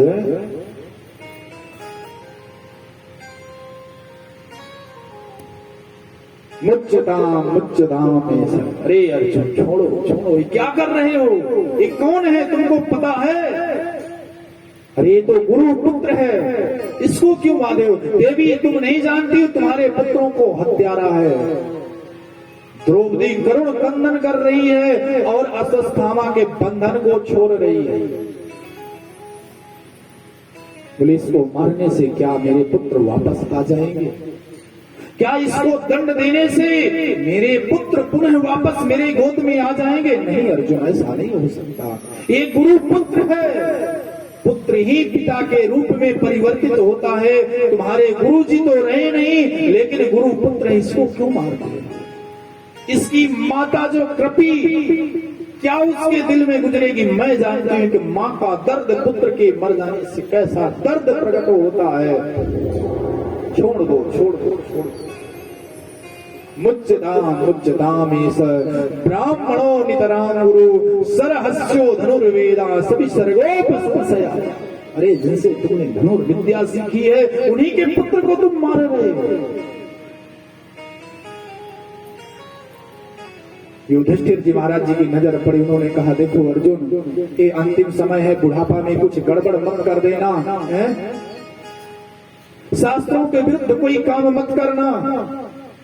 द्रौपदी का और युधिष्ठिर जी महाराज जी का एक स्वर है, गुरु पुत्र है, छोड़ दो। भीम जी टेढ़ी निगाह से देखते हैं, बोले अर्जुन अगर छोड़ देगा तो मैं इसको मार दूंगा। नकुल सहदेव कह रहे हैं कि भीम दादा ठीक कह रहे हैं, ये मारने योग्य है। अर्जुन बड़े संकोच में हो गए कि इसको छोड़े की मारे, छोड़े की मारे। एक बात बताएं आपसे, भगवान श्री कृष्ण से अर्जुन के कई संबंध हैं। गीता का ज्ञान भगवान श्री कृष्ण ने दिया अर्जुन को, गुरु शिष्य का संबंध। अरे भगवान श्री कृष्ण से अर्जुन का अपनी बहन सुभद्रा से विवाह कराए हैं, जीजा साले का संबंध। अर्जुन का भगवान ने रथहा का सारथी का संबंध। कई संबंध हैं। भगवान मौन खड़े हैं, कोई निर्णय लेने में सामर्थ्य नहीं। अर्जुन इत्यादि जब बड़े बड़े उलझनों में अर्जुन फंसते हैं तो उसका समाधान केवल भगवान श्री कृष्ण खोजते हैं। अर्जुन कहा, प्रभु आप क्यों मौन खड़े हैं, आप क्यों कुछ नहीं बोलते? बोले जब दो बड़े बात करते हो तीसरे को नहीं बोलना चाहिए। अब आप लोग बात कर रहे हैं, हम क्यों बोले? अरे हमसे कुछ पूछो, परामर्श लो तो हम बताएं। तो बोले बताओ भैया अब इस समय क्या किया जाए? भगवान श्री कृष्ण कहते हैं कि अर्जुन तुम क्षत्रिय हो, तुमने संकल्प लिया इसका मारने का, अवश्य मारना, इसको प्राण दंड देना तुमने संकल्प लिए, तुम्हारा धर्म है। लेकिन अर्जुन याद रखना कि ब्राह्मण है, ब्राह्मण कभी मारने योग्य नहीं होता, ब्राह्मण का कभी वध नहीं करना चाहिए। भीम दादा है, 36 का आंकड़ा चलता है भगवान श्री कृष्ण से, हास्य परिहास भी करते रहते हैं। भीम दादा कहते जय हो न्यायाधीश की, आप जैसे 2-4 जज अगर ऐसे हो गए तो हो गए, निपटा रहा है। एक तरफ कह रहे इसको मार भी दो, दूसरे तरफ कह रहे छोड़ भी दो,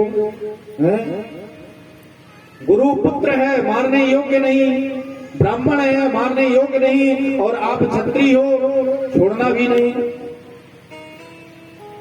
लेकिन अर्जुन ने तो भगवान से गीता का उपदेश लिया है, भगवान का शिष्य है। गुरु जी जब चेला को पढ़ाते हैं तो फिर पेपर भी कराते हैं, परीक्षा भी लेते हैं। आज भगवान अर्जुन की परीक्षा लेते हैं और अर्जुन सफल हो गए। ब्रह्म बंधुर नहंतव्यम आदतायी वधारण।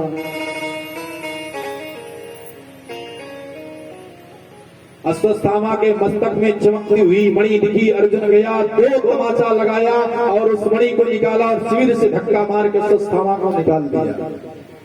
भगवान ने गीता में कहा है कि माननीय पुरुष का अगर समाज में अपमान कर दिया जाए तो वह मृत्यु दंड के बराबर होता है।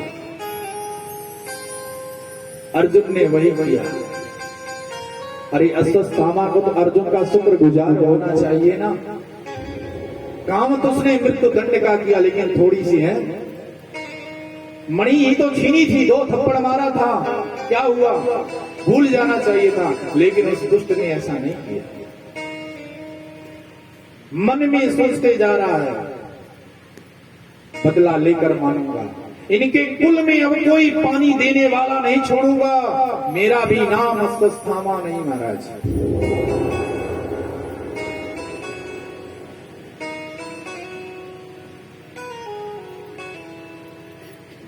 अभिमन्यु की पत्नी थी महाराज उत्तरा।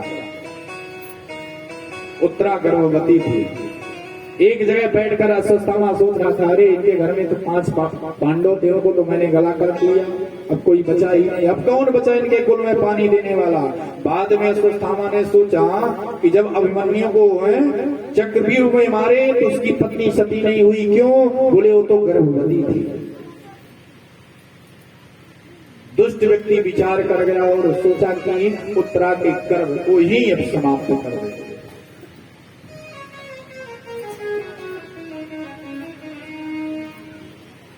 महाराज उसी समय ब्रह्मास्त्र चला दिया, उत्तरा के गर्भ में पुनः ब्रह्मास्त्र चला दिया महाराज। और इधर द्वारिका नाथ भगवान श्री कृष्ण द्वारिका जाने की तैयारी कर रहे थे। एक चरण रथ में रखे थे, एक चरण जमीन पर था, और ऐसे अर्जुन को पकड़कर रथ में चढ़ रहे थे। उसी समय एक अबला स्त्री चिल्लाती हुई चीखती हुई आ गई महाराज।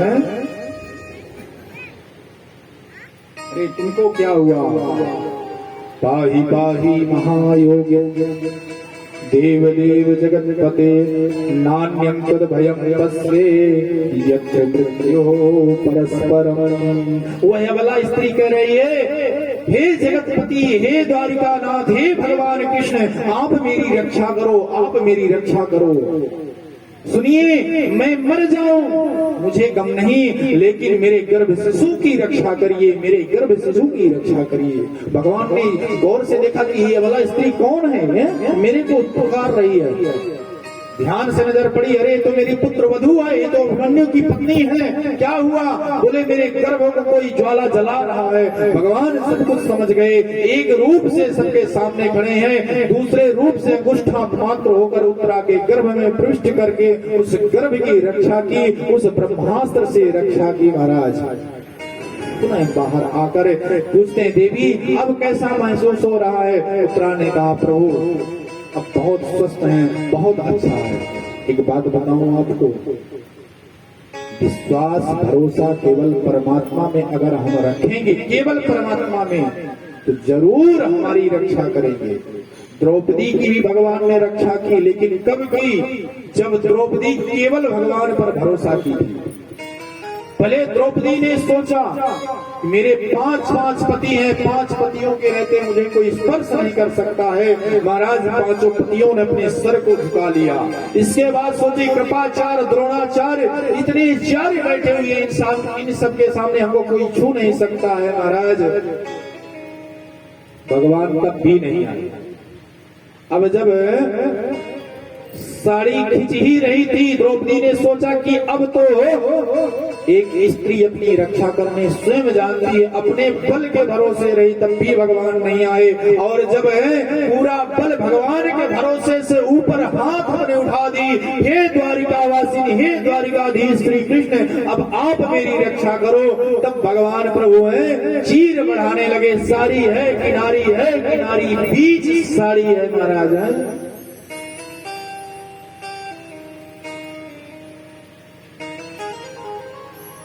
अच्छा, भगवान चाहते तो शिशु को बचा लेते, माता का छोड़ देते, लेकिन ऐसा कभी होता है? बिना पेड़ के फल मिल सकता? अरे जब पेड़ रहेगा तभी तो फल मिलेगा। तो देवकी उत्तरा कितनी सौभाग्यशाली है महाराज, कितनी सौभाग्यशाली है। बोले देवकी मैया भी सौभाग्यशाली है माताओं में। क्यों? बोले अपने गर्भ में भगवान को धारण की। कौशल्या मैया भी सौभाग्यशाली है, अपने गर्भ में भगवान को, राम जी को धारण की। लेकिन उत्तरा इन दोनों माताओं से सौभाग्यशाली है, क्योंकि आज अपने गर्भ में उत्तरा ने भक्त और भगवान दोनों को धारण कर रखी है महाराज।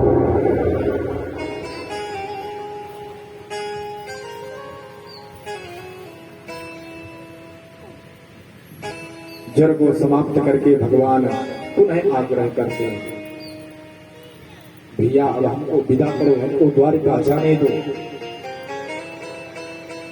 कुंती बुआ आ गई, लाला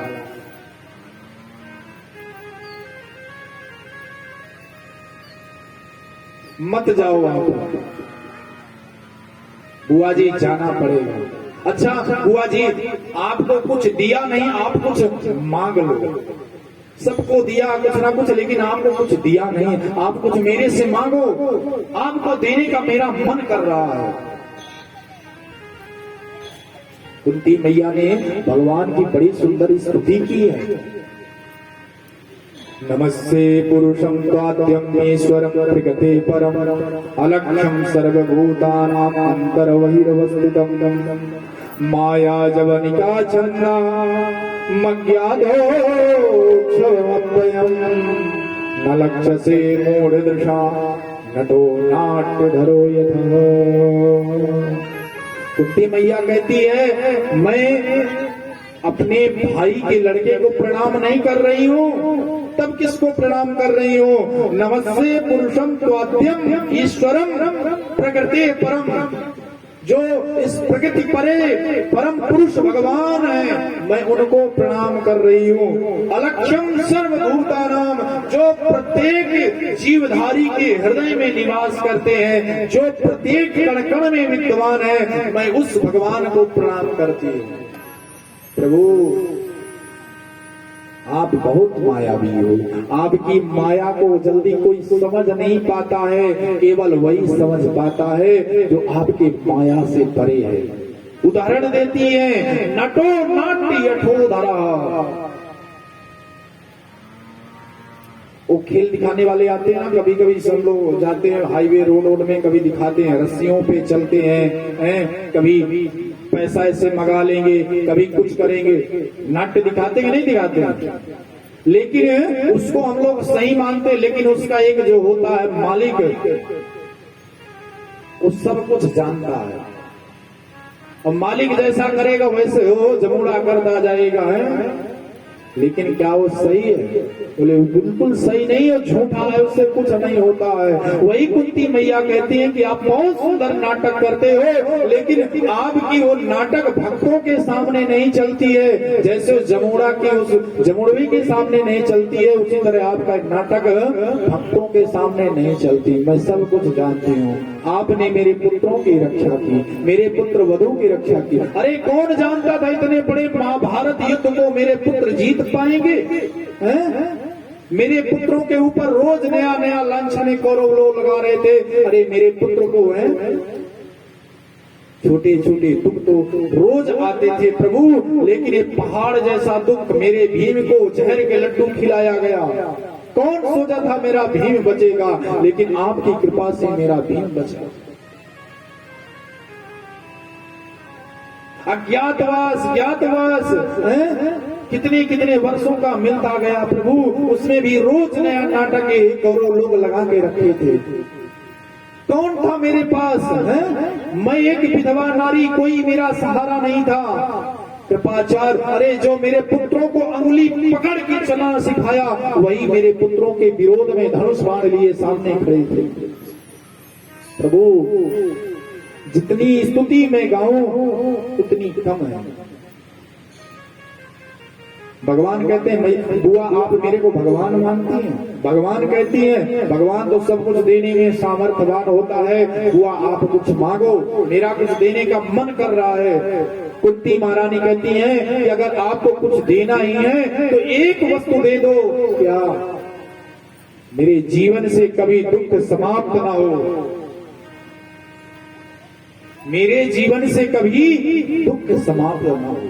ऐसा वरदान कोई और मांगा है आज तक? कोई मांग सकता है? नहीं। कुंती ने ये दुख क्यों मांगा? कुंती महारानी कहती है प्रभु मेरे जीवन में दुख जब जब आया आप मेरे सामने खड़े थे, मेरे सामने खड़े मिले। मेरे जीवन में जब दुख आया आप सामने खड़े मिले। आज जब सुख की घड़ी आ रही है आप मेरे से दूर जा रहे हैं, मेरे परिवार से मेरे घर से दूर जा रहे हैं। ऐसे सुख को लेकर मैं क्या करूंगा? कुंती मैया कहती है कि सुख के माथे सिल पड़े जो हरि हृदय से जाए, और बलिहारी हुआ दुख की जो पल पल नाम रटाए। प्रभु ऐसे सुख को लेकर मैं क्या करूंगी? जब आप नहीं रहेंगे तो एक गाड़ी बंगला सुख एक गद्दी लेके क्या करूंगी? भगवान के पास दुख नहीं है, भगवान के पास दुख है। भगवान सुख के सागर है। कुंती मैया ने ऐसा मांग लिया कि भगवान के पास वस्तु है ही नहीं। अरे मांगा है मैंने श्याम से वरदान एक ही, वरदान एक ही, तेरी कृपा बनी रहे जब तक है जिंदगी। मांगा है मैंने श्याम से वरदान एक ही, वरदान एक ही, तेरी कृपा बनी रहे जब तक है जिंदगी। तेरी कृपा बनी रहे जब तक है जिंदगी। तेरी कृपा बनी रहे जब तक है जिंदगी। मांगा है मैंने श्याम से वरदान एक ही, वरदान एक ही, तेरी कृपा बनी रहे जब तक है जिंदगी। तेरी कृपा बनी रहे जब तक है जिंदगी।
पुकारी हो गया जो भी शरण में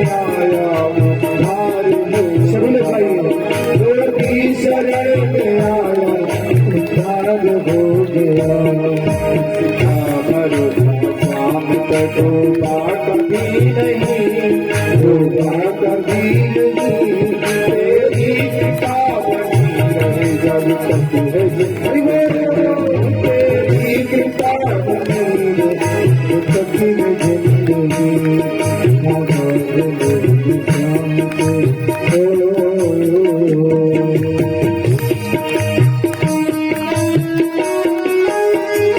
बोल।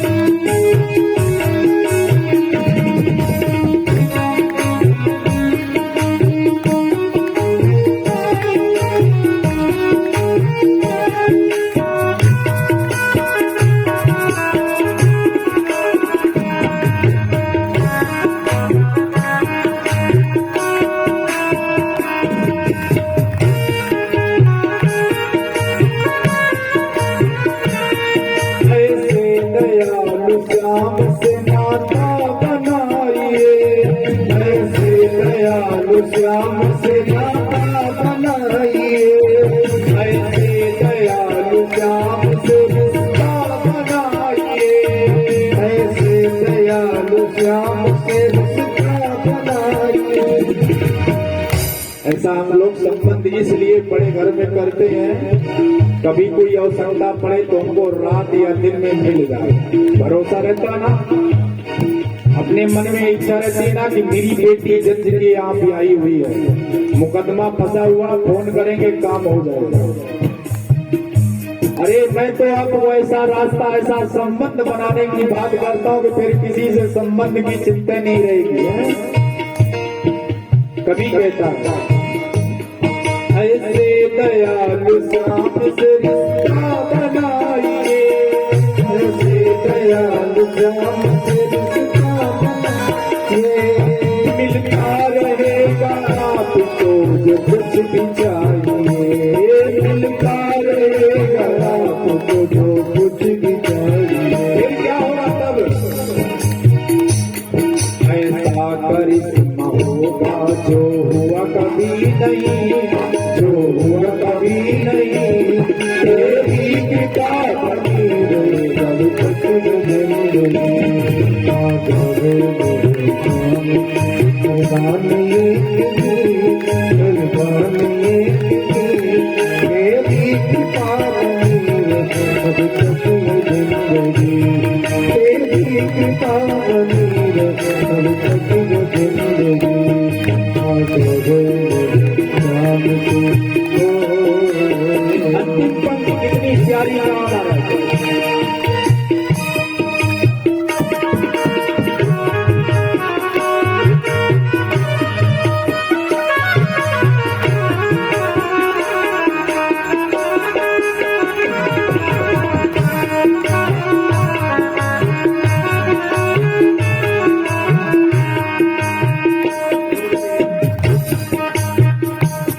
किस्मत बनाना भी मगर उसके ही हाथ है, किस्मत बनाना भी मगर उसके ही हाथ है। कहते हैं लोग जिंदगी किस्मत की बात है, कहते हैं लोग जिंदगी किस्मत की बात है। किस्मत बनाना भी मगर उसके ही हाथ है, किस्मत बनाना भी मगर उसके भी हाथ है। कर ले यकीन तेरा ज्यादा समय नहीं, ज्यादा समय नहीं, तेरी कृपा बनी रहे जब तक है जिंदगी। मगर वरदान ये तेरी कृपा बनी रहे जब तक है जिंदगी, तेरी कृपा बनी रहे जब तक है जिंदगी, तेरी कृपा बनी रहे जब तक है जिंदगी। कुंती महारानी ने कह दिया प्रभु हमको सोना खजाना कुछ चाहिए नहीं, केवल और केवल अपनी कृपा बना के रखो, इस दासी पर केवल कृपा बना के रखो। दुख चाहिए, भगवान के पास दुख था नहीं। महाराज भगवान ने द्वारिका की यात्रा कैंसिल कर दी। बोले बुआ जी अब आप लोगों का प्रेम मुझे द्वारिका जाने नहीं दे रहा है, अब मैं कुछ दिन और रहूंगा। भगवान पांडवों के पास में कुछ दिन और थे। एक दिन दुर्योधन जी अपने कक्ष में बैठकर रो रहे थे। भगवान जाकर खूब दुर्योधन जी को समझाए, रो क्यों रहे थे? बोले वो भी मोह में ग्रसित हो गए थे कि जिस गद्दी के लिए अपने पूरे परिवार को खत्म कर दिया, गुरुजनों को मार दिया, इस गद्दी को लेकर क्या करेंगे? भगवान श्री कृष्ण ने खूब समझाया महाराज। गीता का ज्ञान जो अर्जुन को दिए, अर्जुन को भी मोह हुआ था मैं युद्ध नहीं करूंगा, गीता का ज्ञान दिए, युद्ध में खड़ा हो गए। वही ज्ञान दुर्योधन, वही ज्ञान महाराज युधिष्ठिर जी को दे रहे हैं, समझ में नहीं आ रहा है। भगवान श्री कृष्ण, समय तो अपने पास बहुत कम बचा है, कम शब्दों में ही आपको मैं बता दूं कि भगवान श्री कृष्ण पांचों पांडवों सहित, कुंती मैया सहित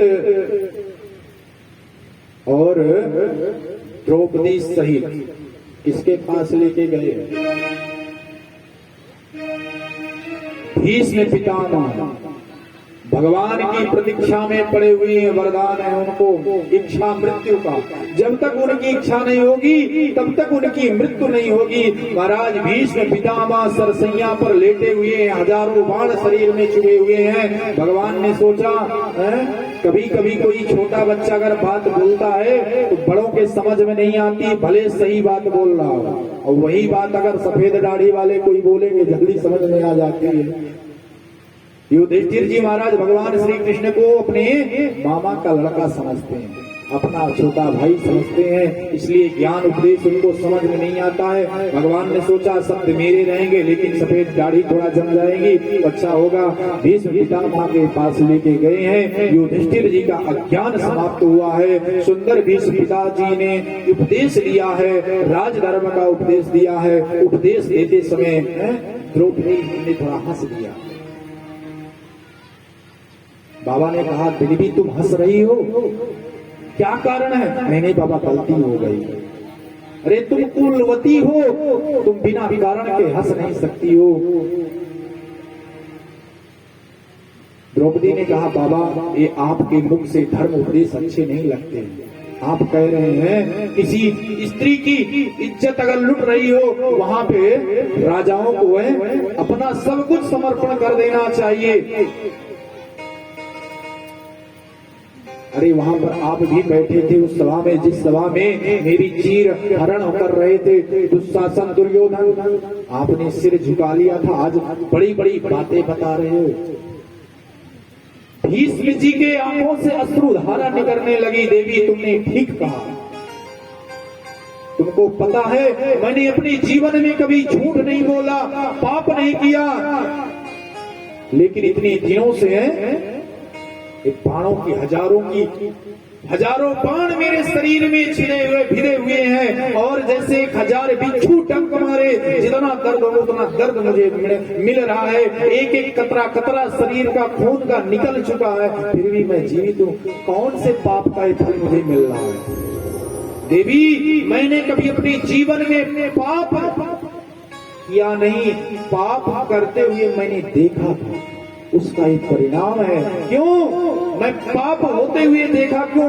बोले उस दुष्ट दुर्योधन का नमक खाया था, अन्न खाया था, उस अन्न के प्रभाव से मेरी मति दूषित हो गई, इसलिए मैं कुछ कर नहीं पाया। वो जब पाप कर रहे थे उस पाप को मैंने देखा, उस पाप का मैं भागी बना, जो आज इतने दिनों से बाणों की सैया पे पड़ा हूँ। महाराज खूब सुंदर उपदेश भीष्म पितामह ने दिया।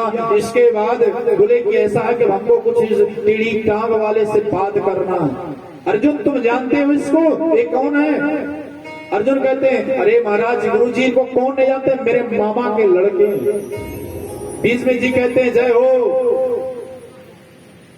कोई भी संबंध तुम कभी भी बना लेते हो, कभी मामा का लड़का बताते हो, कभी जीजा बताते हो, कभी सारथी, कभी गीता का ज्ञान है। धन्य है प्रभु आपसे कितने संबंध बनाए। जो संबंध जीव को भाए वही संबंध आपसे बना ले, अच्छा लगे वही संबंध बना ले। भगवान ने सिर को जैसे थोड़ा सा मोड़ लिए और भीष्म जी कहते हैं सुनिए, जब तक मेरी मृत्यु ना हो जाए तब तक आप मेरे सामने से जाइएगा नहीं। भगवान ने सोचा इनकी कब मृत्यु होगी, कब हम जाएंगे, वो लटका लिए।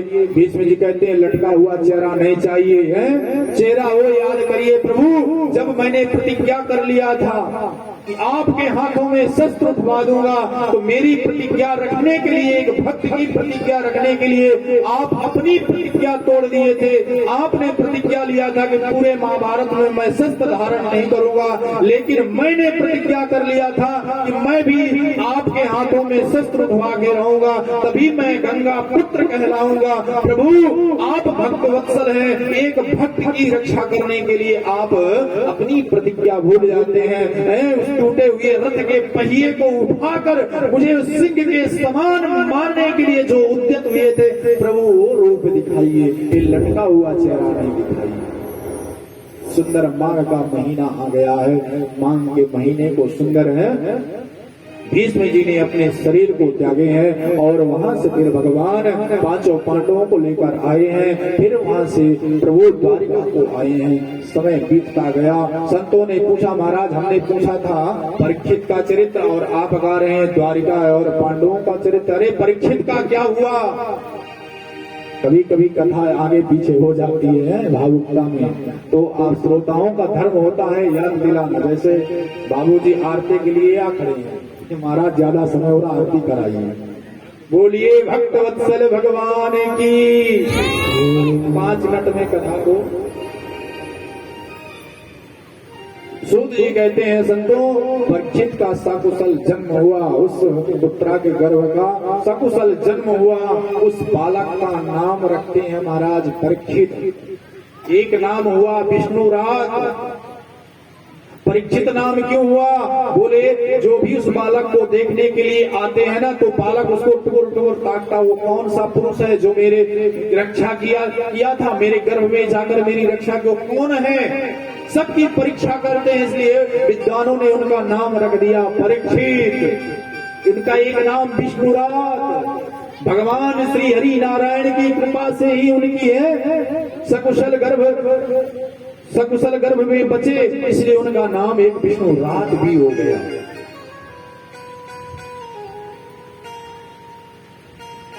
समय बीतता गया महाराज, पांचों पांडव हैं अपने स्वधाम को गए। कथा बहुत लंबी चौड़ी है, अब मैं सीधे शीर्ष में है आता हूं।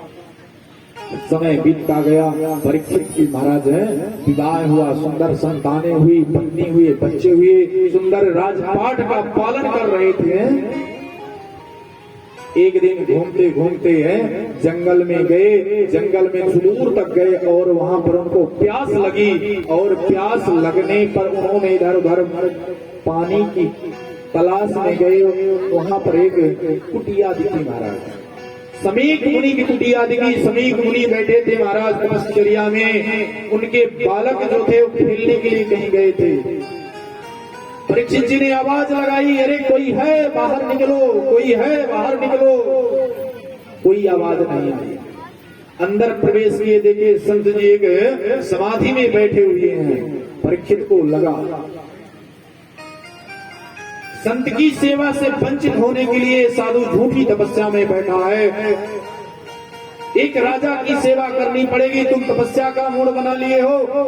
वहीं महाराज एक मरा हुआ सांप पड़ा हुआ था, उस सांप को समीक मुनि के गले में डाल दिए। वहां एक बच्चा खेल रहा था, इस दृश्य को देखा।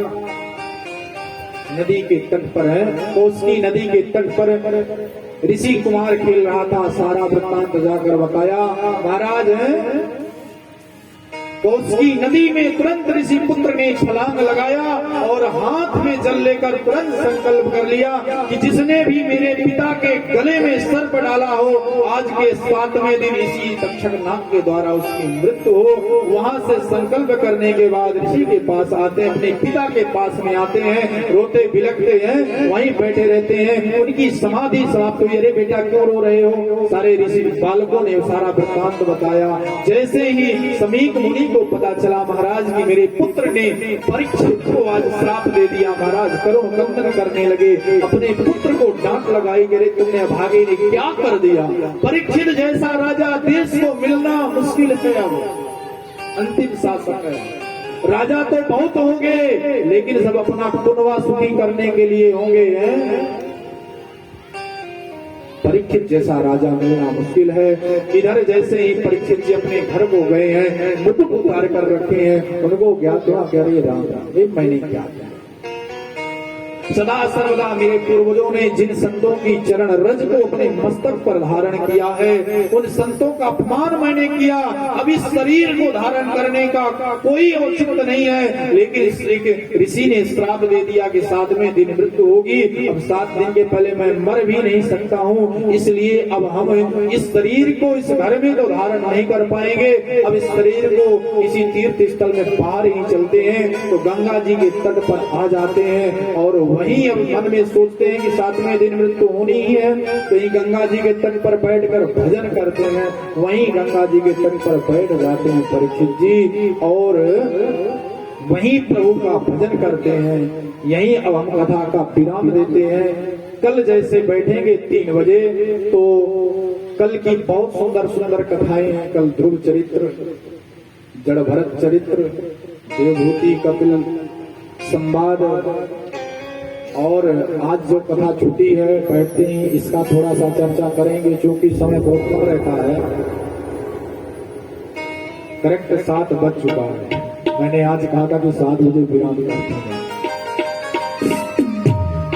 शताब्दी बनकर चले तब जाके यहाँ तक पहुंचे। आप सभी भक्तजनों से निवेदन, कोरोना काल चल रहा है इसलिए सोशल डिस्टेंसिंग का पालन करते हुए मास्क, सैनिटाइजर, ये तो महाराज ऐसा बच्चा जानने लगा। पहले कभी जानता ही नहीं था मास्क क्या होता, सैनिटाइजर क्या होता है, लेकिन 2 साल से सब लोगों के मुख में है सैनिटाइजर और मास्क अवश्य रहता है। इसलिए सावधानी पूर्वक कथा में आएंगे और कथा का समय 3 बजे से है। आज भी कथा लेट हो गई, 4 बज गया, और कल भी कथा लेट हुई, लेकिन 1-2 दिन माफ है, तीसरे दिन माफ नहीं। कल कथा बिल्कुल समय से 3 बजे से 6 बजे तक। इसलिए आप सभी श्रोता बंधु से निवेदन है कि समय से कथा में पधारे। और यजमान परिवार को एक सूचना विशेष है भाई, गांव वाले लेट से आए चलेगा, दूसरे गांव वाले लेट से आए चले, कम से कम घर वाले तो आके बैठ जाओ। है श्रोता के कुछ नियम होते हैं, लक्षण होते हैं महाराज। आज आप एक बात जान लो, कथा सुनने आते हो।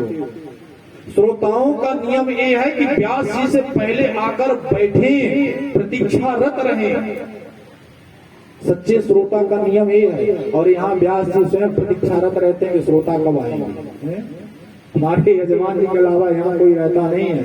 इसलिए घर वाले जितने भी हैं वो लोग भाई इतना सब कुछ कर रहे हैं व्यवस्था कथा सुनने के लिए किए। खाना पीना सोना रहना ये तो जीवन भर चलते रहना है।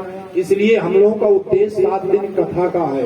इसलिए कथा गौण ना हो, बाकी काम आगे पीछे होता रहेगा, लेकिन कथा जरूरी है। इसलिए समय को ध्यान में रखते हुए 3 बजे हम सभी लोग यहाँ उपस्थित हो जाएंगे। बोलिए भक्तवत्सल भगवान की। आइए 2 बार भगवान नाम संकीर्तन, इसके बाद आरती। मोरे घर कबहू नया वे सावरिया, मोहे रोज रोज तरसाए। मोरे घर कबहू नया वे सावरिया, मोहे रोज रोज। मोरे घर कबहू नया वे सावरिया,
अपने अपने स्थान में खड़े हो जाएं, लेकिन जो जहां है वहीं सोशल डिस्टेंसिंग का पालन करते हुए चुपचाप वहीं खड़े हो जाए, फिर वहीं बैठ लेंगे, बैठे बैठे सबको प्रसादी मिलेगी।